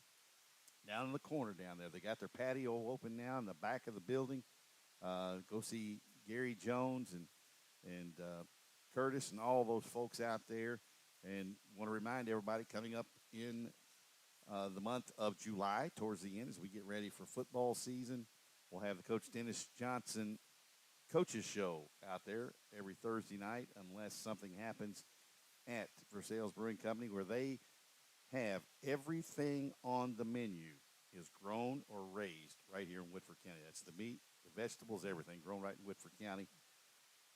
That's something proud to be of. Man, Also, you talk about all this food, and I hadn't seen one I know, bit of man. it right Well, here in I front tell of you me what, tonight. I got to be good because Kelly's listening and she knows that What's I'm coming what's home. that got to do with feeding me? Well, I wasn't thinking. Sorry. We'll do it again though. I have eaten over here a bunch, as yeah. you well know. I called Doug about 2 weeks ago or so, and we've been trying to get. I said, Doug, I've been doing this a long time, and guess what? We have never done a baseball game together. I didn't think we were going to this Yeah. time either, but I drove. Just want you to know, I drove 9 hours yesterday to get back home. Well, I to do this. appreciate it, and you got home safely, so yeah. I'll take that. But he said, and I think that when I texted him that, and he texted me back, is Cecil, who is 1 for 1, he singled back in that 2-run second inning. Which is out of way. It's 2-1. But when I texted him that, he just texted back and said, well, let's do it then. That was a simple answer, right? Yep. Back and forth instead of. I had to make sure I had it all clear though, but Yeah, well, we got it. And it's good to not only to work a game with you, but to see a lot of friends that I haven't seen for a while. And people are starting to get a nice little crowd that's kind of worked their way over here to the ballpark. And we got a really nice crowd in here. So listen, come on out. Darren doesn't have any food, but you No. can come on out anyway. They got hamburgers downstairs, hot dogs. They do. Nachos. All you gotta do is down there holler Gina down there. You know Gina, and she'll bring it up to you. And then you got Frank next door. He'll take care. Matter of fact, he brought us water up here. Well, appreciate Frank doing that. It's a leadoff walk for Cecil, and it brings up Brandon Rankin, who is 0 for 1. He struck out his last time up. Throw down behind Cecil, and he goes back in. I tell you, I believe so far there's been more balls picked in the dirt than I've seen in a long time, and that shows you just what kind of good hands this catcher has. Because he's had a lot of opportunities. Mm-hmm. Is that Tenza catching? Tenza, yeah. And he has made some nice defensive plays. Well, I enjoy watching good first base play, too. That's where I hung out a lot. I like the way these infielders are in good double play position right now. They've cut their distance down in case there's a steal. Mm-hmm. That middle. But, on AstroTurf, I watch a lot of games on that. You see these fielders play way back, and they really don't have much chance. And if that pitcher does his job and gets you a ground ball, you have to be able to turn it. Yep. He'll throw over to first again. Cecil back. And that's what you want as a base runner, too. You get just far enough to where you have to dive back. Make that pitcher worry about you, take his focus off the hitter. And with Rankin at the plate, he's one of the better hitters for Woodford County, and you don't want to take too much of your mind off of dealing with him. He takes a first pitch or a pitch on the outer half, evens the count 1-1. He is very hard to double up, too. He's going to turn and pull it back. McGahee could have shook hands with him. He was so close by the time he charged. If he pushes this ball towards second base in any way, he may have a base hit with his speed. Oh, he can fly. Just get it by the pitcher. The first baseman didn't even come in at all. Hit and run. Pitch in the dirt. Tenza loses it. Can't find it. Still can't find it. On his way to third is Cecil, and they'll hold it up. He couldn't find it, and that's maybe on the pitcher because he wasn't telling him it's to your right by the on-deck circle. Be pointing. Yeah, pointing and hollering. hollering. I tell you, this coaches just like I would, because that time I said, they set them up for a bunt. You got to count where you like it. 2-1. Put on a hit and run. You got a 1-run lead. See what happens. They do. Now they got nobody. They got a man on third base and grounded foul, and Cecil. I think Cecil was trying to go with a bag, but he missed that. Now he points at Rankin, and Rankin's like, "Okay, freshman." If he stays there at third, he's okay. But he did a good job of avoiding that one. Yeah. This one foul tipped. And we'll do the 3-2 again. I go back and tell everybody, the infielder, the third baseman's playing in awful close. I said, no, ain't got nothing on. Go back and watch the 76 World Series and watch how close Pete Rose was on Mickey Rivers. The whole game. The whole series. He took Mickey right out of the series. Because his thing was bunting for the most part. Bunting, and Pete he was talking to him the whole time coming in there, and Mickey was talking back too, because I got to know Mickey when I went to New York. Yeah. And but I tell you, that's the closest I've ever seen a third baseman play on somebody. He stayed there. Mm-hmm. This one hit to center field. The center fielder, Craig, has it, but tagging and scoring is Cecil, and it's 4-1. Boy, nice job right there. Got a pitch up in his eyes. He tried to get him with the breaking ball, and he kept fouling him off. And he decided to try to get him with the fastball up. Drills it out to center field. That's just good baseball right there. One out in the inning. That's the only time you really want a guy to hit one up, though, because he got it up to where he could drive. He got a good look at it. And right now your pitcher's doing such a good job, so every run that you get, it's going to make it doubly hard for Tates Creek to come back. It'll bring up Justice Wertzler, who is 0 for 1 in a sacrifice bunt back in that first. Did you say both these teams are ranked pretty high in the state? I think Creek's ranked 8th, and Whitford's like 11th, 12th, something like that. Who's the team to beat, they keep saying this year? Probably St. X Again? They've got, according to the so-called experts, they have the best player in high school baseball. Like, his name eludes me. It's in a the world shortstop. or just in Kentucky? In Kentucky. He's ahead. He was actually an all-stater last year as a junior on that state championship St. X team. Sometimes they roll a team in here. It looks like a college team. They do. They walked in here last year. Chandler Field beat the Jackets 11-1. Pitch, strike, 3-2 now to Wertzler again. It's for about the 5th time in the first 3 2/3. Batley's gone full on the hitter. In the dirt, ball 4. Another walk, and the inning continues with 1 out. We do have a guy down in the bullpen, but he's been standing there for a few minutes. Yeah, now he's going to hop over the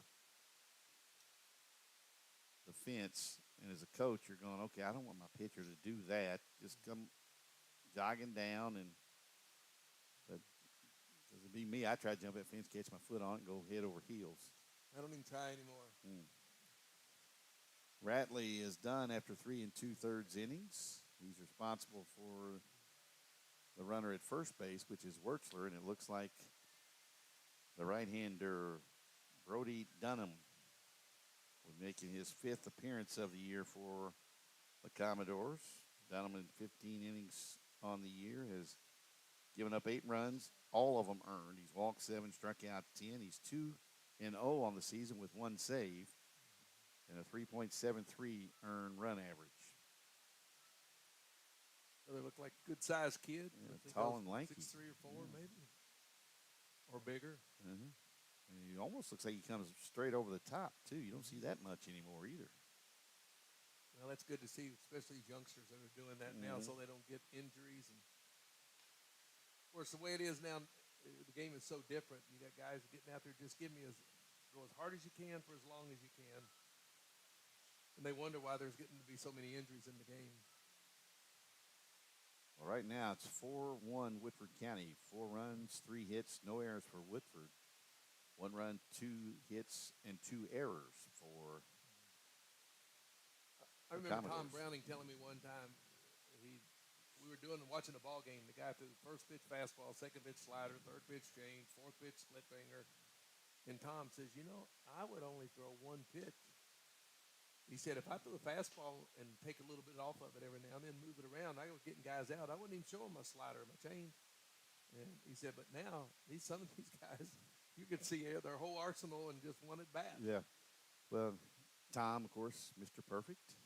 Yeah, lost him way too soon. Oh, yeah. I remember when that came across the news wire, I was totally blown away. This Dunham deals with Colin Kemp, and the pitch is in the dirt. Nice block by Tenza. Again. Well, he doesn't make a lot of qualms back there, does he? He's very silent behind the plate with his movements. Yeah, I think Fastball, he's done a strike. really good job. And the guys that have stolen the bases on him were really not on him. They were getting great jumps on the pitcher. Right. That's usually when most people steal bases. They got to get a jump on the pitcher, usually not on the catcher. This one grounded to first. Brenner makes a play. Well, it's a nice play. Well, if he got the glove right in front of the bag, because if he goes behind the bag to try to field that ground ball, it may hit the bag and jump over his head. Yeah, he was holding that runner on, so he does a nice job of bouncing off the bag, then coming back, making the play look smooth and smart enough not to try to throw down to second base. Well, I'll tell you what. Do I smell bacon? Like bacon? Oh, no. That I hope so. Might be those bratwurst down there. I don't know. This one hit in the air by Penn. Craig will move over to the left center field thing and kind of one-handed there, kind of nonchalant, didn't he? Yeah, that's kind of the way the game is played today, though. And that's all right. As long as you catch it, do it the easiest way you know how to do it. Yeah, and you got coaches that try to change players that may have done it for that way for a number of years. We were talking to Chuck Crawford, a longtime assistant coach for Tates Creek. I think now the bench coach for the Commodores. He's usually hanging out in the first base box. He hadn't been over there tonight, but talking about the Kentucky baseball team, and man, what an incredible weekend this past weekend for the Cats. They go to Kroger Field there, playing at home, and knock off the number 3 ranked South Carolina Gamecocks, just like they did last year when they knocked off Tennessee and swept who were at that time number 1 in the country. Yeah, they're 33-13 right now, 14-10 in the conference. They're playing Tennessee Tech tonight, who's really been struggling, but in the first inning right now, looks like the Cats are down by 1 as somebody hit a home run. No, I don't think so. But they got whoever's on the mound seems not be able to get the ball over the plate, which is, Sometimes you run into that. They thrown 2 1/3, giving up 1 hit, 1 run, 3 walks. Whew. And anytime Kentucky gets in trouble, that's what happens. They've got pitchers that are not able to throw the ball over the plate. And right now, they're down, but this is a game where they potentially could win it. They can flat hit, though. They can hit and they can run the base. They got really good team speed. Yeah. So. Tell you what, I think it was Zach Lee that pitched Sunday to get the sweep. Boy, he was incredible. Had 12 strikeouts against number 3 team in the nation. And you're right, they got Tennessee this weekend. They go down there to play 3, then come home with Florida the following weekend. We'll be doing those games on SEC Plus with Dick Gabriel. I'll tell you what, you need to tell somebody to get that off the SEC Plus. We want to watch them on the SEC Network. Oh, nobody cares about those other teams up here. We're too old, man. They bring in the young guns. Nobody cares about those teams, those other teams. All we care about is that ball club right up there in Lexington, in this area. Well, I tell you, we're seeing a good one here. Good pitchers game. Both Yeah. Penn has really Popped it settled up. down. This one popped up to the right side. Burton comes in, calls off the pitcher, Penn. Now, And when one Ben pitch, isn't one out. pitching, does he play another position? He sometimes plays second. He sometimes plays first. Most times he designate hit. Okay. Yeah. He can do it. I mean, he's pretty effective with whatever he does. He's had a really good year at the plate and on the mound this year. For the Jackets, he is only a junior. He'll be back next year. Now, do they play JV games anymore? Yes, they'll play them right after this. They play the varsity game first and then the JV. Well, that's different. Yeah. First pitch strike to Craig, who grounded out to second base his first time up. Chop foul, and he's in a no-ball, two-strike hole. And He's doing just enough with that fastball to have him looking for it and then turning that breaking ball over. When the breaking ball's down, it's really nice. It's tough to hit. he drops down a little bit, too, with that breaking pitch at times. This one, the fastball, strike three call. He has struck out 3 of the last 4 via the looking That's variety. Greg Maddox fastball right there. It's got a little comeback to it. Ball moves back the opposite way of the slider, and he starts it on the outside. The premium is put on how hard you throw these days, but Greg Maddox proved over his career. Probably wouldn't have been signed this year Yeah, and nobody or this time because, everything's all about velocity and Yeah, spin and everybody ratio. forgets that he actually came up with the Cubs. Yeah, he was tough, too. I was at an event with Leo Mazzoni the other night, and he was telling us about how much he learned from Glavine and from Maddox. Swing and a miss. He said Glavine was brilliant in evaluating and knowing how to get the best out of pitchers. And he said, I got the credit for it. He said, but I didn't do it. It was Glavine. That was a changeup from Penn, and he strikes out the side here in the 5th. Another 1-2-3 inning for Taylor. And we're seeing a clinic right now. Man, I'm telling you. But, he's working fast, and he's throwing strikes, and you keep your defense in the game when you do that. Yes, you do. Doug, I want to tell you, you and I were talking a few days ago, and you had some damage in your yard, some trees, a couple of trees down and stuff. Yep. And I had a few things going on in my yard. Well, thank goodness our houses were okay, but Weatherization Plus on Frankfort Street, just right up from Woodford County High School. The current Woodford County High School, although we're building a new one right over here. Where's that going to be? Just off of the Lawrenceburg Road here, to Seriously? your right. Yeah, over by the new middle school. Well, that's only been there like 1,000 years. Yeah, hasn't it's it? been here since 1964. Was the first year for the high school over there. That was even earlier. About saying when was Bryan Station? It was Probably about the same time. about the same time. Yeah. Of course, now you got a newer Bryan We got a Station new over Bryan, there. that's right. And they built it right on the same spot. Yeah, they did. Because when my senior year, they took the gymnasium and made it a library wing, so we never played a home game. So we'd play when Lafayette was out of town, we'd play there. Creek was out of town, we'd play there. Champ Ligon can relate to that because when they were doing it over there, the current Bryan Station school, they didn't have a home game for Yeah. basketball per se. But that was pretty good because our fans traveled, in Yeah. those days, the gym was packed. Oh, yeah. Every game, the gym was packed. I would tell them it was packed when we played back in my day in the 80s, and everybody's like, really? Yeah. Yeah. Too much going on now. Too much going on, people working. We get it. 5th inning already. 5th inning, bottom of the 5th, coming up.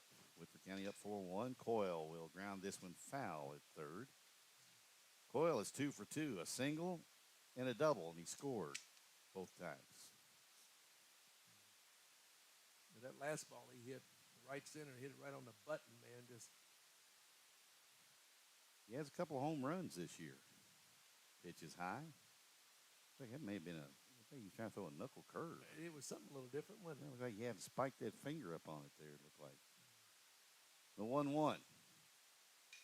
This one's hitting the right center field. Craig coming on. He won't get to it, and Coyle is 3 for 3. Have a day, young man. What year is Mr. Coyle? He's a senior. You He's got a anybody senior. looking at him? That I don't know. Got some guys playing at the college level. Got a couple over at Midway. Got a couple for baseball over at down at Union. Got guys sprinkled all over the place. Got a really nice approach at the plate.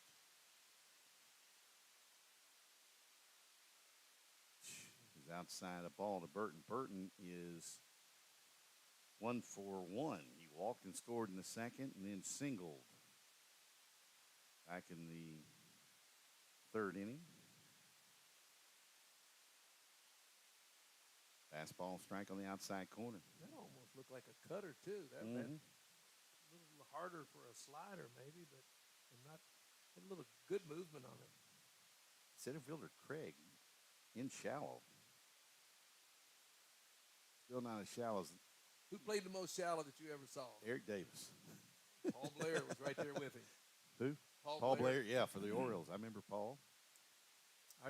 Kenny Singleton told me a story about him the other night. Said Paul played real shallow, and they had a game, and rarely was a ball hit over his head, but a certain game ball got hit over his head. And Earl Weaver grabbed him and cussed him and says, "I don't ever want to see another ball hit over your head the rest of my life."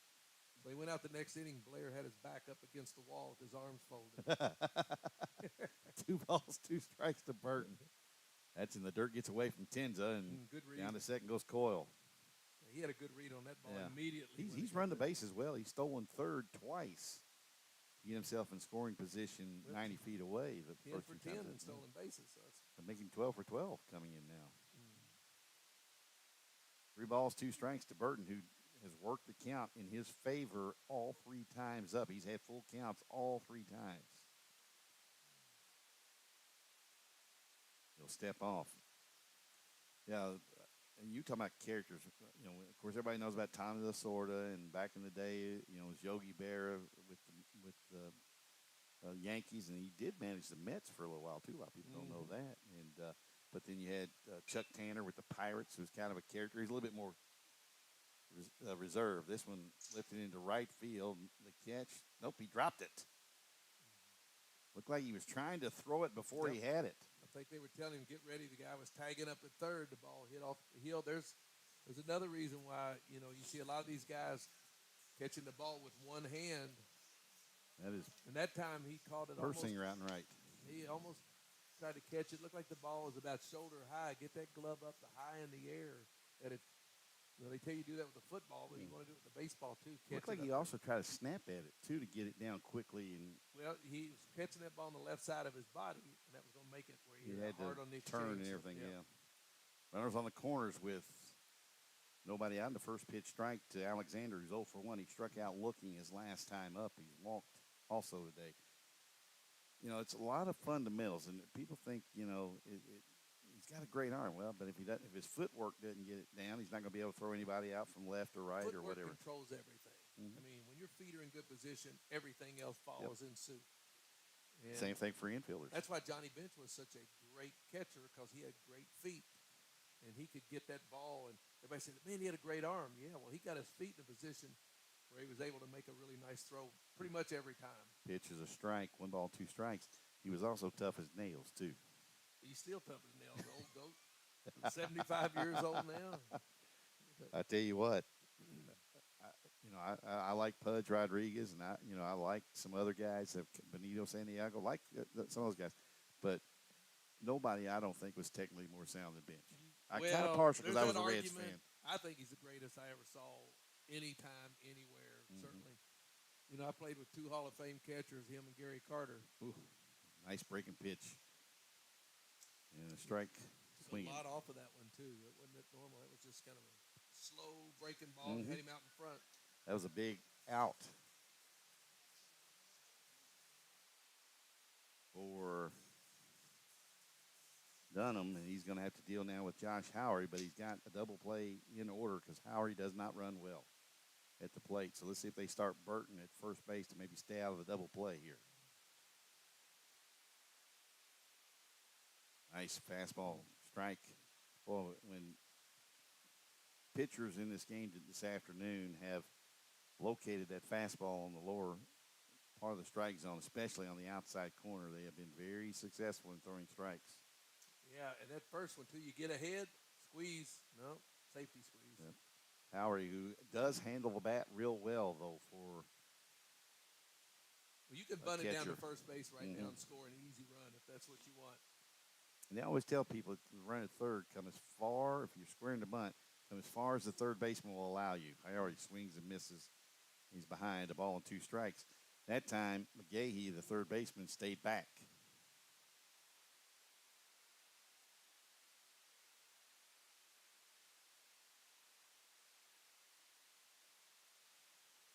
The 1-2. High. Got a nice arm, though. Mm-hmm. That one looked like it got on top of Tenza quickly there. Last minute explosion there as it got near the plate. I remember all those years where you have a team that have 1 or 2 guys that might throw 85 plus, and now just about everybody, guys are bigger, stronger, balls hit pretty well. Yeah, but he got a little bit out in front of that one and yanked it foul down the left field line. You can see that? Mm-hmm. That's why I got these things. I can see far. What have I got on here? No wonder I got my sunglasses. I would tell on. everybody that I got these glasses. They say, you wear glasses now? Yeah, I got them because I was driving home one night from doing a ball game, and my eyes started twitching, both of them. And it was because I was driving at night. First time I've ever seen a pitcher lose his glove. Got to send him home. Oh, I thought it was going to be a double steal, but Burton down at second base as Howery strikes out swinging. First time I've ever seen a pitcher lose his glove No. as he threw the pitch. I think that's part of a new pitch he's been working on. When that ball was headed down to second, they would send the runner at third. But because Coyle's done a good job of running the bases today, he may not have felt like he got a good read on that ball going. He may not have seen Dunham lose his glove where he wouldn't have been able to cut the throw off. Maybe that was part of the fake. Maybe. Breaking pitch is high. All right, what am I smelling now? There's something coming. That's a hamburger I smell. That's a hamburger. Cecil now to the plate. He's 1 for 1 with a walk and a run scored. Fouls this one out of play to the right. Heads up over on the practice field. Now, Cecil looks like a guy that just loves to play the game. He's dirty from head to toe. He's a commercial's dream right there. Mm-hmm. Clean and deodorant. I guess. That's the way you're supposed to look after a game, though. Yeah, well, baseball game especially. I mean, these guys that don't want to get dirty. Pitch is high. Wasn't it Elrod Hendricks said, I refuse to slide? I don't know if it was Elrod. It might have been George Hendricks. So George was the first one to ever wear his pants all the way down. All the way down. And he was a tall guy, too. What, 6'5"? He was a good guy, too, man. He could hit. This one hit in the air to the right side. Derringer won't be able to get there. Just a little bit Got shy down the of first it. one day, and George said, Dougie, how you doing, man? I said, George, I'm doing good. He said, you having a good year? He said, yeah, I don't know about it, though. He had 30 home runs, over 100 RBIs, and we had about a couple weeks left in the season. I said, what do you mean you don't know about it? That's a great year. He said, yeah, now they're going to want me to do it next year, too. Yeah. People that listen to the broadcast when my late partner, Matt Calvert, and I were doing it, I would tell stories about just hearing these stories about the Reds and stuff. And I learned a lot in that 76 reunion video I watched on YouTube for the Reds. It was interesting. I learned Doug was the glue for the Big Red Machine. I gotta say, oh, is this one where we were all on stage? Yeah, on stage. Oh, okay, I remember that. Yeah, that little deal that Johnny and I did. Yeah, and I forgot Manny Sarmiento was on that ball club. But Santo Alcala. Alcala, yeah. And, of course, Pete, just here's a ground ball to the left of the shortstop. Oh. Another, didn't dig that one, and 2 runs will score. Well, that's another error on Tates Creek, their 4th of the game. That was a tough play. Well, he didn't get a good grip. You could No. tell he picked it up, and if he just goes in one motion to first, he's got plenty of time, but probably didn't have a good grip, so he took an extra step. Then he realized he had to hustle because of the hustle down the first baseline and then threw it in the dirt. Yeah. And that's one thing Cecil will give you is all out-and-out effort. It's 6-1 Yellow Jackets. No RBI on the play for Cecil on either side. It looked like Button for a base hit, maybe. Yeah, he caught the third baseman, McGahee, back. And actually, I think he was trying to get that down the first baseline. Do you see many guys that bunt down to first base anymore? Not many. Or push it to second? Not many. Yeah. You don't see it at all in the big leagues. And there used to be some guys really good, like Omar Moreno, Frank Taveras. Gary Reedus could bunt Gary Reedus? for the Red, Yeah, he could bunt. He could push it down that first He base could hit line. it out of the ballpark too. Yeah, he I think he could. was a And good could runner. run. Johnny Bench was a good runner. Really? If he was in a slump, they had both the guys back. Hmm. He just drop it down and walk into first. Breaking pitch had Rankin Big break on fooled, that. and yeah, and he got a strike, a ball and 2 strikes now to Rankin. Rankin is 0 for 2, or actually 0 for 1. He's got a sacrifice fly to drive in a run, a walk, and he struck out in between those. He had a good at bat when he worked the count full and hit the fly ball to center. This one hit Hit into pretty right good. field. Pershinger will go back, still going, got turned around. He'll lose track of it, and he'll hit the fence. Cecil will come to third and hold. And Cecil looked like he was kind of coasting. I think he lost how many outs there were. I think he might be right because I thought that ball had a chance to get out of here the way it's too. carrying. Double for Rankin, puts him at second and third with Wertzler up. I never would have thought that about Johnny, though. Oh, he's a great bunter. Good bunter. Yeah, and he had slumped. He just dropped one down at third. But I do, again, I recommend that 1976 reunion. And you got to make sure they're all in. Here's a line drive down the right field line, fair. Wow. 1 run will score. On his way to second is Wertzler. He's looking for the base coach and picks him up, and he says, stay right there, and it's 8-1 Woodford County. They have a run rule in these games? Yeah, 10 runs after 5. Softball's even better.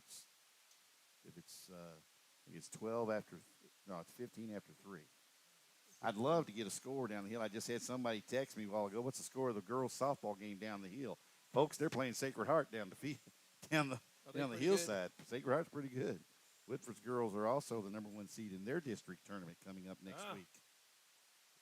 Well, let's see if the Cats have done anything recently. They were struggling there in the first inning. Give people a score if they like Kentucky baseball.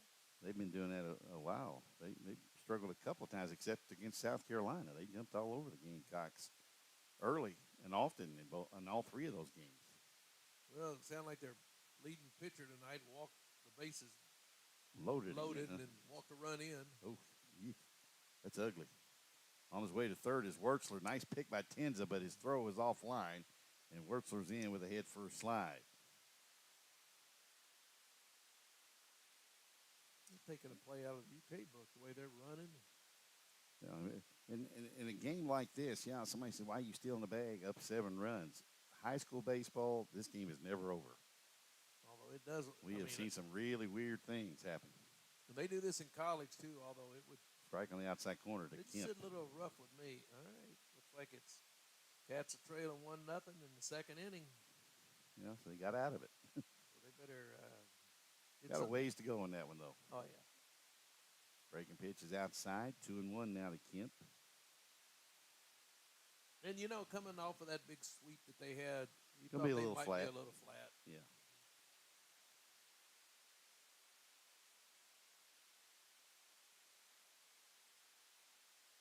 3-1 now to Kemp.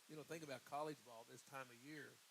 Every win counts because, this hurts if you lose a game to somebody that you're not supposed to win, Right. and it drops your RPI and all that stuff down.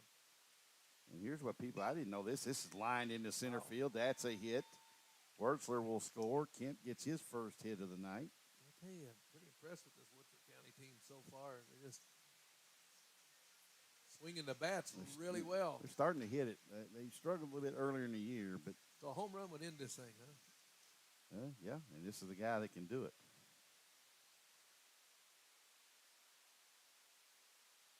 Another pitching change coming for Tates Creek, I do believe. By in the pen. He was looking down that way, but Well, all of his pitches have been up right now. Yeah. You throwing that breaking ball, and that was up. And tell you what, Woodford County has shown that they can hit that pitch up in their eyes. They've now up to 7 hits. There for a while, they had more runs than they had hits. right. And they still got that, but they're starting to get a few base hits and taking advantage of every time they get a man on, either an error or a walk. Now 5 runs in here in the inning. There are 2 outs with a runner at first base. I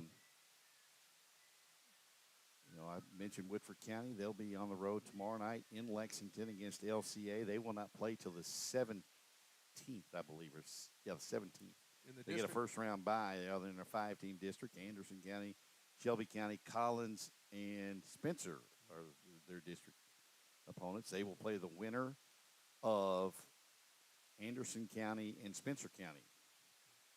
And the Jackets swept both those ball clubs How many this years year. did Sonny coach here? 10, 12, something like that. Yeah. Sonny was here, and in Tates Creek they had Ron Cole was there for so many years. I told everybody, I said, when I became an umpire in the 11th region, you had Don Richardson over at Central. You had Eddie Sellier at Bryan Station. You had Bob Trippier at Henry Clay. Man, there's some You had good Don coaches. Fusey at Catholic. Wow. You had, I think, Ron Cole at Creek. And Steve Chandler at Lafayette. And then Herbie Hammond Yeah. came in there later. Kemp on his way around third. He'll score as Penn drives him in from first with a double. And it's 10-1 Woodford County. I tell you what, if this team hits like they're doing tonight, and they've hit a few balls on the nose that have been out. Yeah.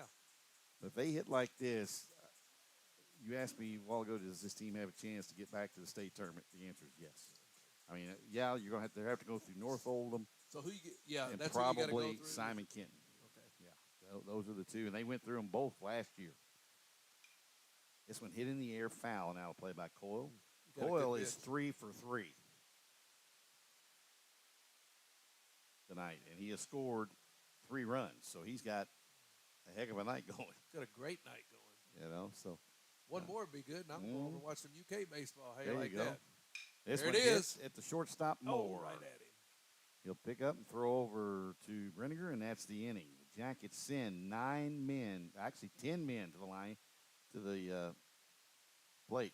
All right, let me ask you a question. Yes, sir. Here's a very, very important question. I got the answer, I hope. And when 9 men come to the plate, is that batting around, or is it not batting around until the 10th man comes to the plate? It's actually batting around when 9 men come to the plate because you've actually gone through the lineup one time. And actually, if you ask our great uncles, they batted around more than once in one inning. Yeah. There were some long, tall stories with that group. Oh, my gosh. But I tell you what, all as kids, I can remember, I tell everybody, as a kid, I used to sit at the feet of our Uncle Jimmy, Yep. our Uncle John, my grandfather, and our Uncle June, and just sit and listen to them tell stories. You want to talk about story time? These guys could tell some stories. I used to love the stories when they played ball against the Carr family, and Yes. they all became really good friends, but they probably fought every time they played ball. That was our Aunt Danny, wasn't it? Yeah. Oh, yeah. I have no clue what her real name is, folks. Francis. Because she died the year I was born. I think my mom said I was the last There was nephew, there was great 11 nephew that she held. 12 of them, 11, 12 of them Something like altogether. that, yeah. But yeah, the women could cook, and the men could play ball. And did. Ugh. Yep. And And the then thing was, they'd farm all day and then go to play ball. and you talk about having a good time growing up, the two of us.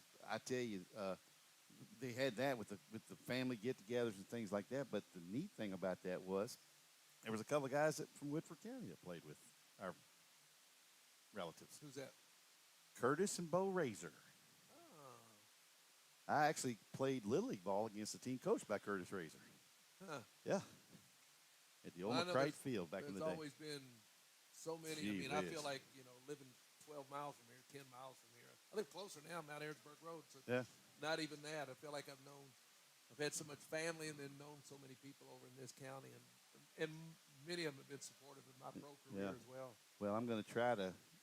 I've got at my real job. I tell everybody that I work with the senior citizens. They say, "How's that happen?" I said, "Well, my mother had a big influence on that. Yeah. I go from the young ones to the old ones and done that. But got a fundraiser coming up too later on this summer. First pitch is a strike. We're doing one for where Mom and Dad were too. Yeah. In Sarah Christian Village. What about Bobby? Where's Bobby? I thought she She's come to any still. games Oh, I anymore? tell you what. I got a story to tell about that one. She's and I'll not tell the you. chief poobah yet. I told her at She's Mom's close. funeral. I said, This one lined into right field, but Alexander had him played almost that perfectly. all right, are you the queen now? And she said, nope. I think she's fourth in line right now, I think. Well, Kelly got to meet our Aunt Pearl. Oh, okay. Yeah. Yeah. And then at a time, she got to meet at a time. She was out, 90 years old, I think, was out at the grocery store one night at Walmart. I said, "What are you doing out this late?" She said, "I ain't dead." I said, "Yes, ma'am." You got it. But talking about my Aunt Bobby, she was backing out of the driveway one night a couple of years ago. We were going downtown for a parade for the football team for the South Warren game. Pitch, strike, 1 ball, 1 strike. She's backing out of the driveway. Kelly said, "Pull over real quick, find out where she's going. We'll drive her down to the parade. She can sit down there." So I go over and pull up and talk to her, and she said, "I'm going to the parade." So I get back in the car. Kelly says, "Why are you back over here?" That one stung hard at Wurtzler. And Jackson aboard for the first time tonight. Let's see what they give that. That was hit hard. I think you got to give him a base hit. Like to see him got his body over in front of it just a little bit more. They gave him an error. Tough scoring. That's a tough error right Tough there. scoring. But is that Frank over there giving that tough error? Maybe. I don't know. Probably Gail. I learned how to keep score from her. Whew.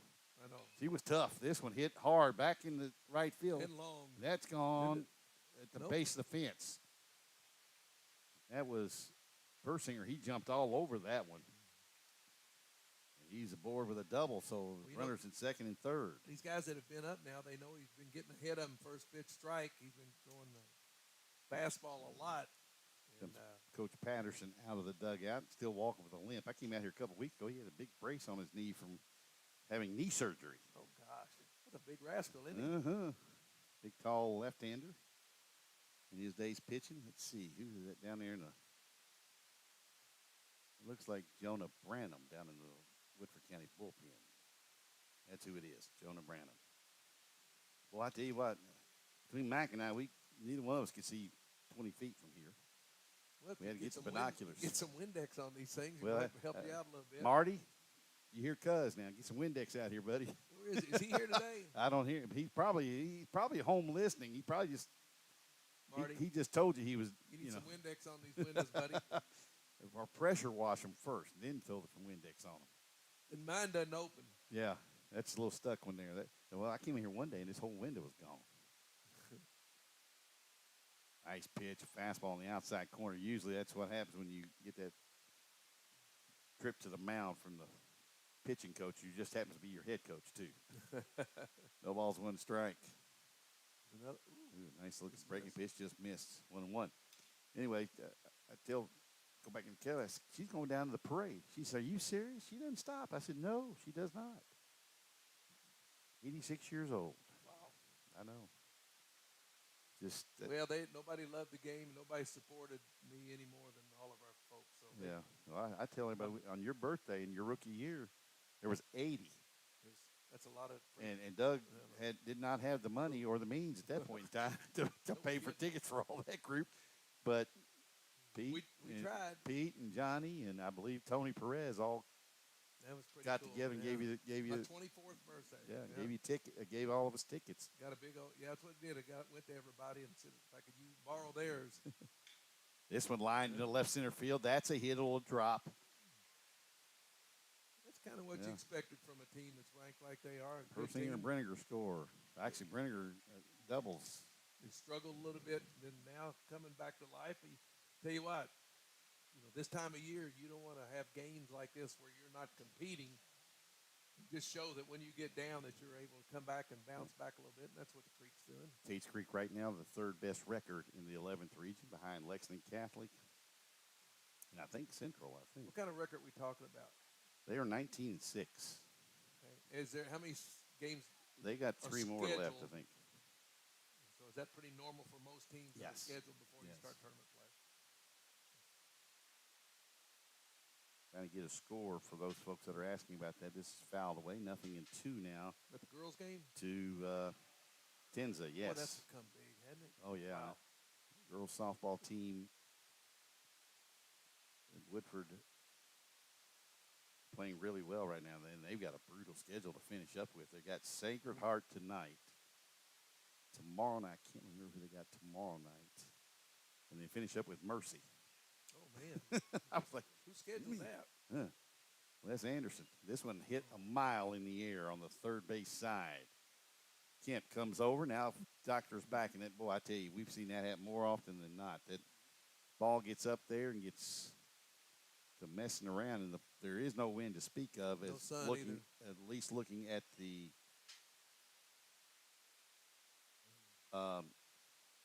flag out in right center field. It's dead silent. Now, field ball and 2 strikes to Tenza. 10-3 Woodford County. This one fouled. Battling. Mm-hmm.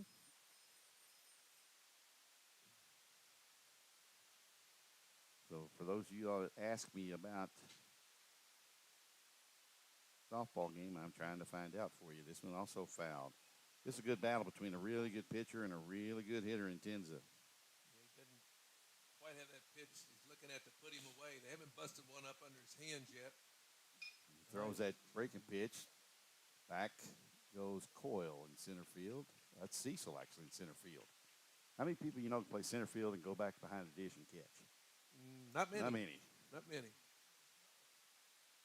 Trying to get that score that Seen a lot of catchers will softball go to game. first base and play, or they might go to third. Maybe third, like Yeah. Johnny did in the end of his Of career. course, you had a guy with the Reds last year, Kyle Farmer, Play everywhere. could play everywhere and played well everywhere. Mm-hmm. Shame he's not with the Reds anymore, though.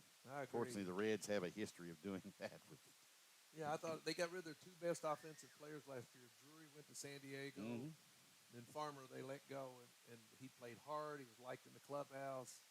But that's the game we chose to play. Yeah, well, that's the thing. It's a business, and unfortunately, it's more chops that one foul. You know, Man, nice and I play get from the that. dugout. Who was that? I don't know. He barehanded, threw it right back to the mound. Stay alive in the dugout, right? I'm diving behind the fence. Oh boy, nice fastball on the outside corner. Moore doesn't agree, but I tell you what, that looked pretty good.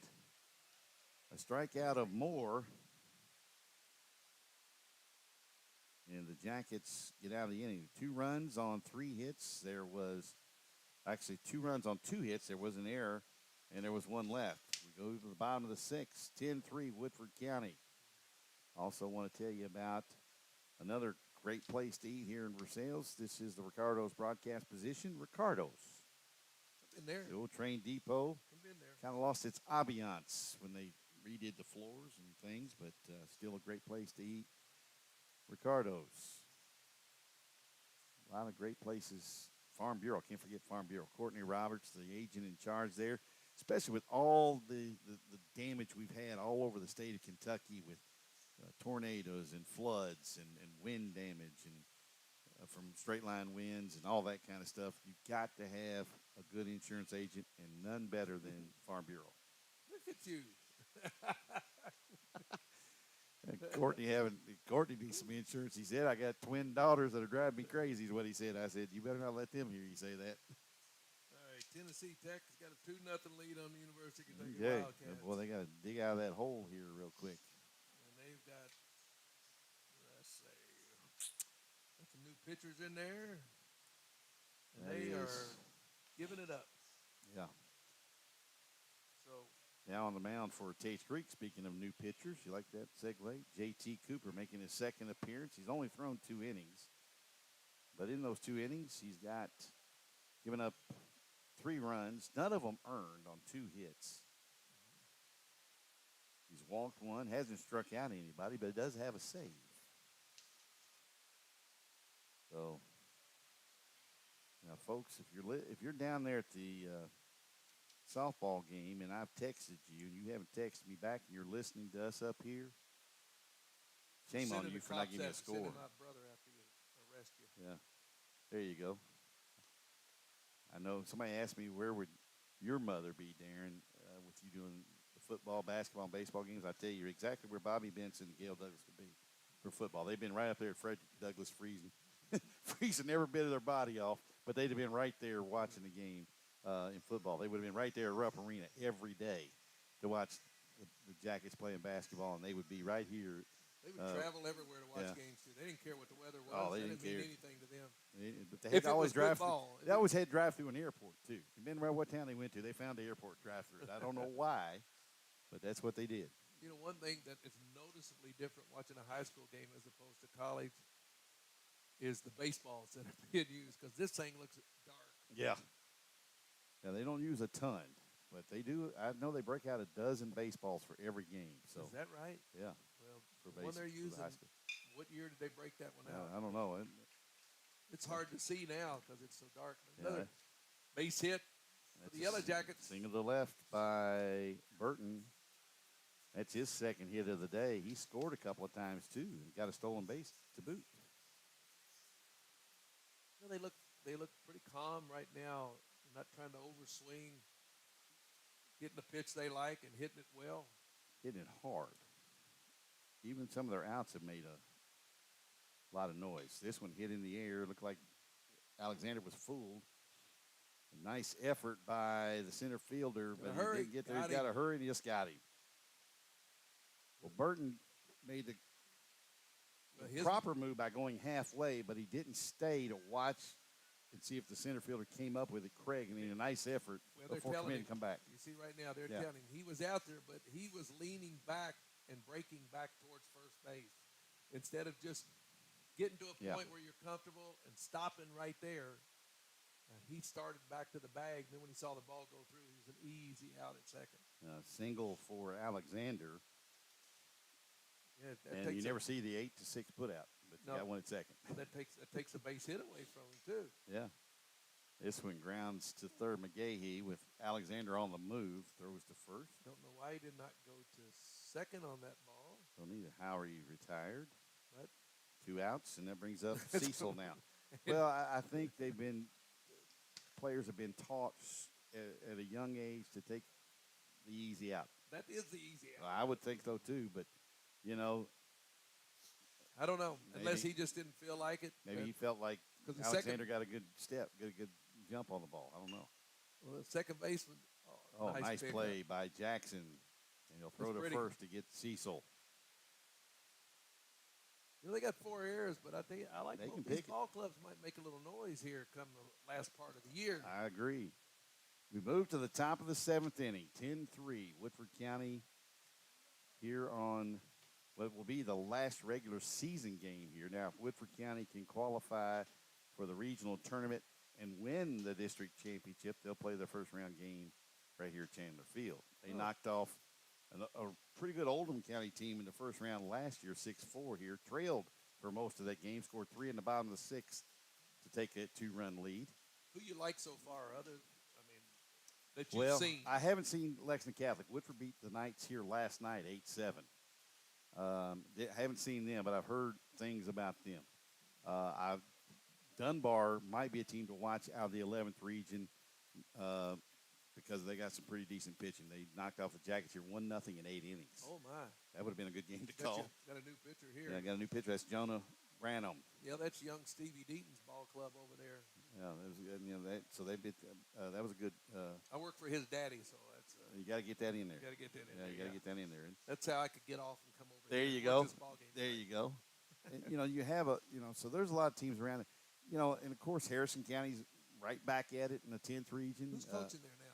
Mac Whitaker still. He's still there. He got to be 104 by now. He's close. He's Lord, close. I've known Mac and his family. Yeah. As you have probably all my life. Remember my dad going over playing in a softball tournaments galore over there. Oh, yeah. And I always wondered, Dad, why aren't they calling you Frank? And he'd say, I'm playing under an assumed name. That was Zeke Coy was his assumed name when he played with Stevie and Ricky and that group. Zeke Coy, my buddy Zeke Coy. He used to work at the airport. Did you know that? I had no clue where they came with that name. Yep, Zeke Coy. That's a real name. Zeke worked at the airport. Oh, goodness gracious. That is something else.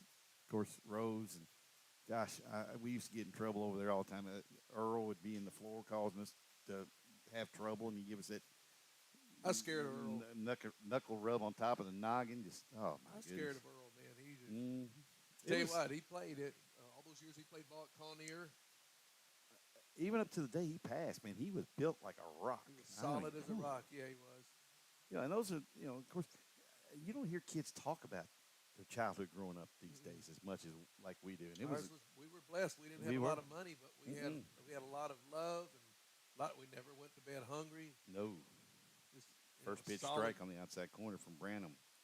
So is he a closer on this ball club? Well, he's getting some action probably getting some action. He's on the year. Jonah pitches a ball, 1 ball, 1 strike. Branham is 1-2 on the year, 3.94 earned run average in 16 innings. This is his 12th appearance. He started a couple of games. putting it on the outside corner like that. 1 ball, 2 strikes. There's another one. Boy, he just missed that. 2-2. And I'm surprised that the hitter didn't swing at that. He had 2 there, and he just moved it out a little bit more and still staying outside. Swing and a miss. Boy, just 3. He just kept painting that outside part of the plate. He retires Doolin. And Doolin is 0 for 3 today. Deals with Craig now. He's dealing with 6, 7, and 8 here. Actually, that's not Craig. That's Jameson Craig. Outside, 1-1. Every pitch he has put either on the outside corner or a little bit off the plate, and very consistent. There's another one. You see he's working from that far left side of the mound. And just making it look very easy. Yeah. This one hit in the air, and Cecil got a late start on it, then throws that bare hand up there as it took a hop on him. You tell he's got a catcher's mentality, don't you? Throw that bare hand up there. Kind of like Jose Rio used to throw that bare hand up and just catch. That's dangerous these days. You got a pinch hitter coming up. New player into the game for the Creekers. You know, he did just with that pitch what you're supposed to. You hang a breaking ball up in your eyes like that, and he served it right up the middle with some authority. Brings up Daniel Brummagem. Only batting the 125, but big fella. Probably got pretty good power. He has 1 home run.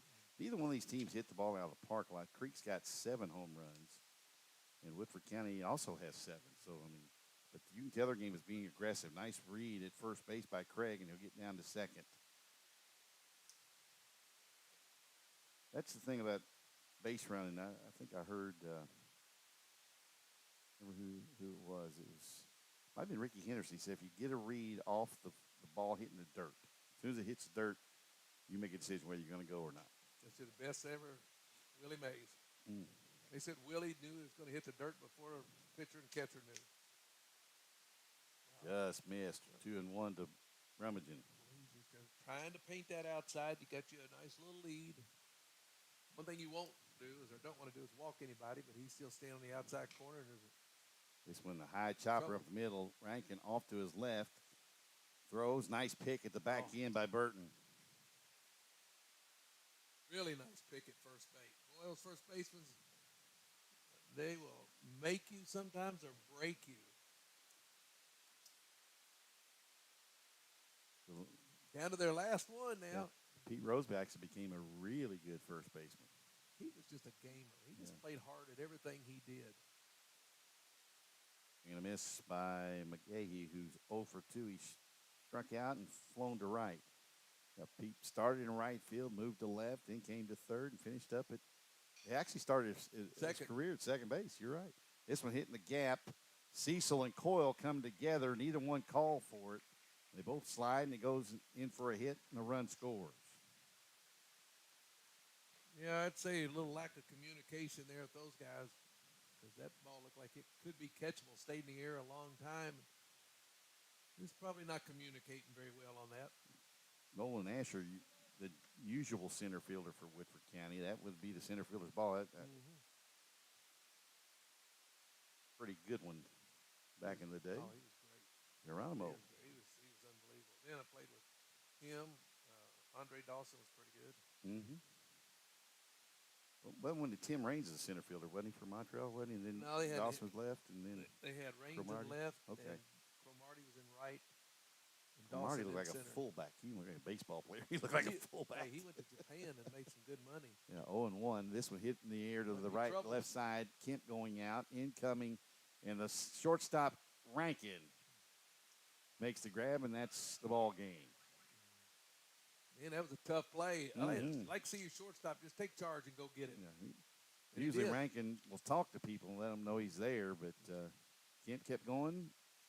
Coyle, the left fielder, kept coming in, and it was one of those things where Rankin says, you know what, get out of my way. I'll take it, guys. You see all the guys. You know, these kids all know each other now. Just Oh, yeah, they about, play on traveling teams together, Yeah. and they go to camps together. I mean, there's not as many camps now for baseball as there used to be back in the day, is there? Not as many. Shoot, I think there's probably more because kids used to play a couple of sports, Yeah. and so you didn't want to just get burned out on one of them. But you know, they've got all these. I don't know. I just hear these guys playing 35, 40 games in their high school. Then you go out and play 60 in the summer. I just think it's too much. Yeah, it can, At an early especially age. for pitchers Yeah. Oh yeah. and stuff. Well, But that's a lot. So, give I'm me a headed to synopsis UK. of Tate's Creek. I think Tate's Creek's going to be fine. We just saw them. You know, they made some errors, and I don't know what kind of pitching they got. I thought their pitcher today threw the ball pretty decent, but you know, Woodford just took advantage of the 4 errors and the walks that they got. And they were able to play well. I think Tate's Creek is going to be fine. I think Woodford County is going to be very good too. I'm anxious to see how far both these teams go. Right now, haven't not seen a lot of teams, but they both look like they're pretty solid. Well, I know Woodford's got a head-to-head of the teams. They were 7-1 in the district play this year. They lost 4-1, 3-1 in Shelbyville to the Rockets. Knocked them off here the very next night. They swept Spencer County 4-1 and 10-0 here, and they beat Collins twice, which is saying something down there. But and they beat Anderson County. Had a really good game here against Anderson County that went 7. Woodford County won 1-0 in the bottom of the 7th inning. Wow. On a walk-off sacrifice fly. Well, you know, in these games, in high school games, if you make the routine play, you're going to win. Mm-hmm.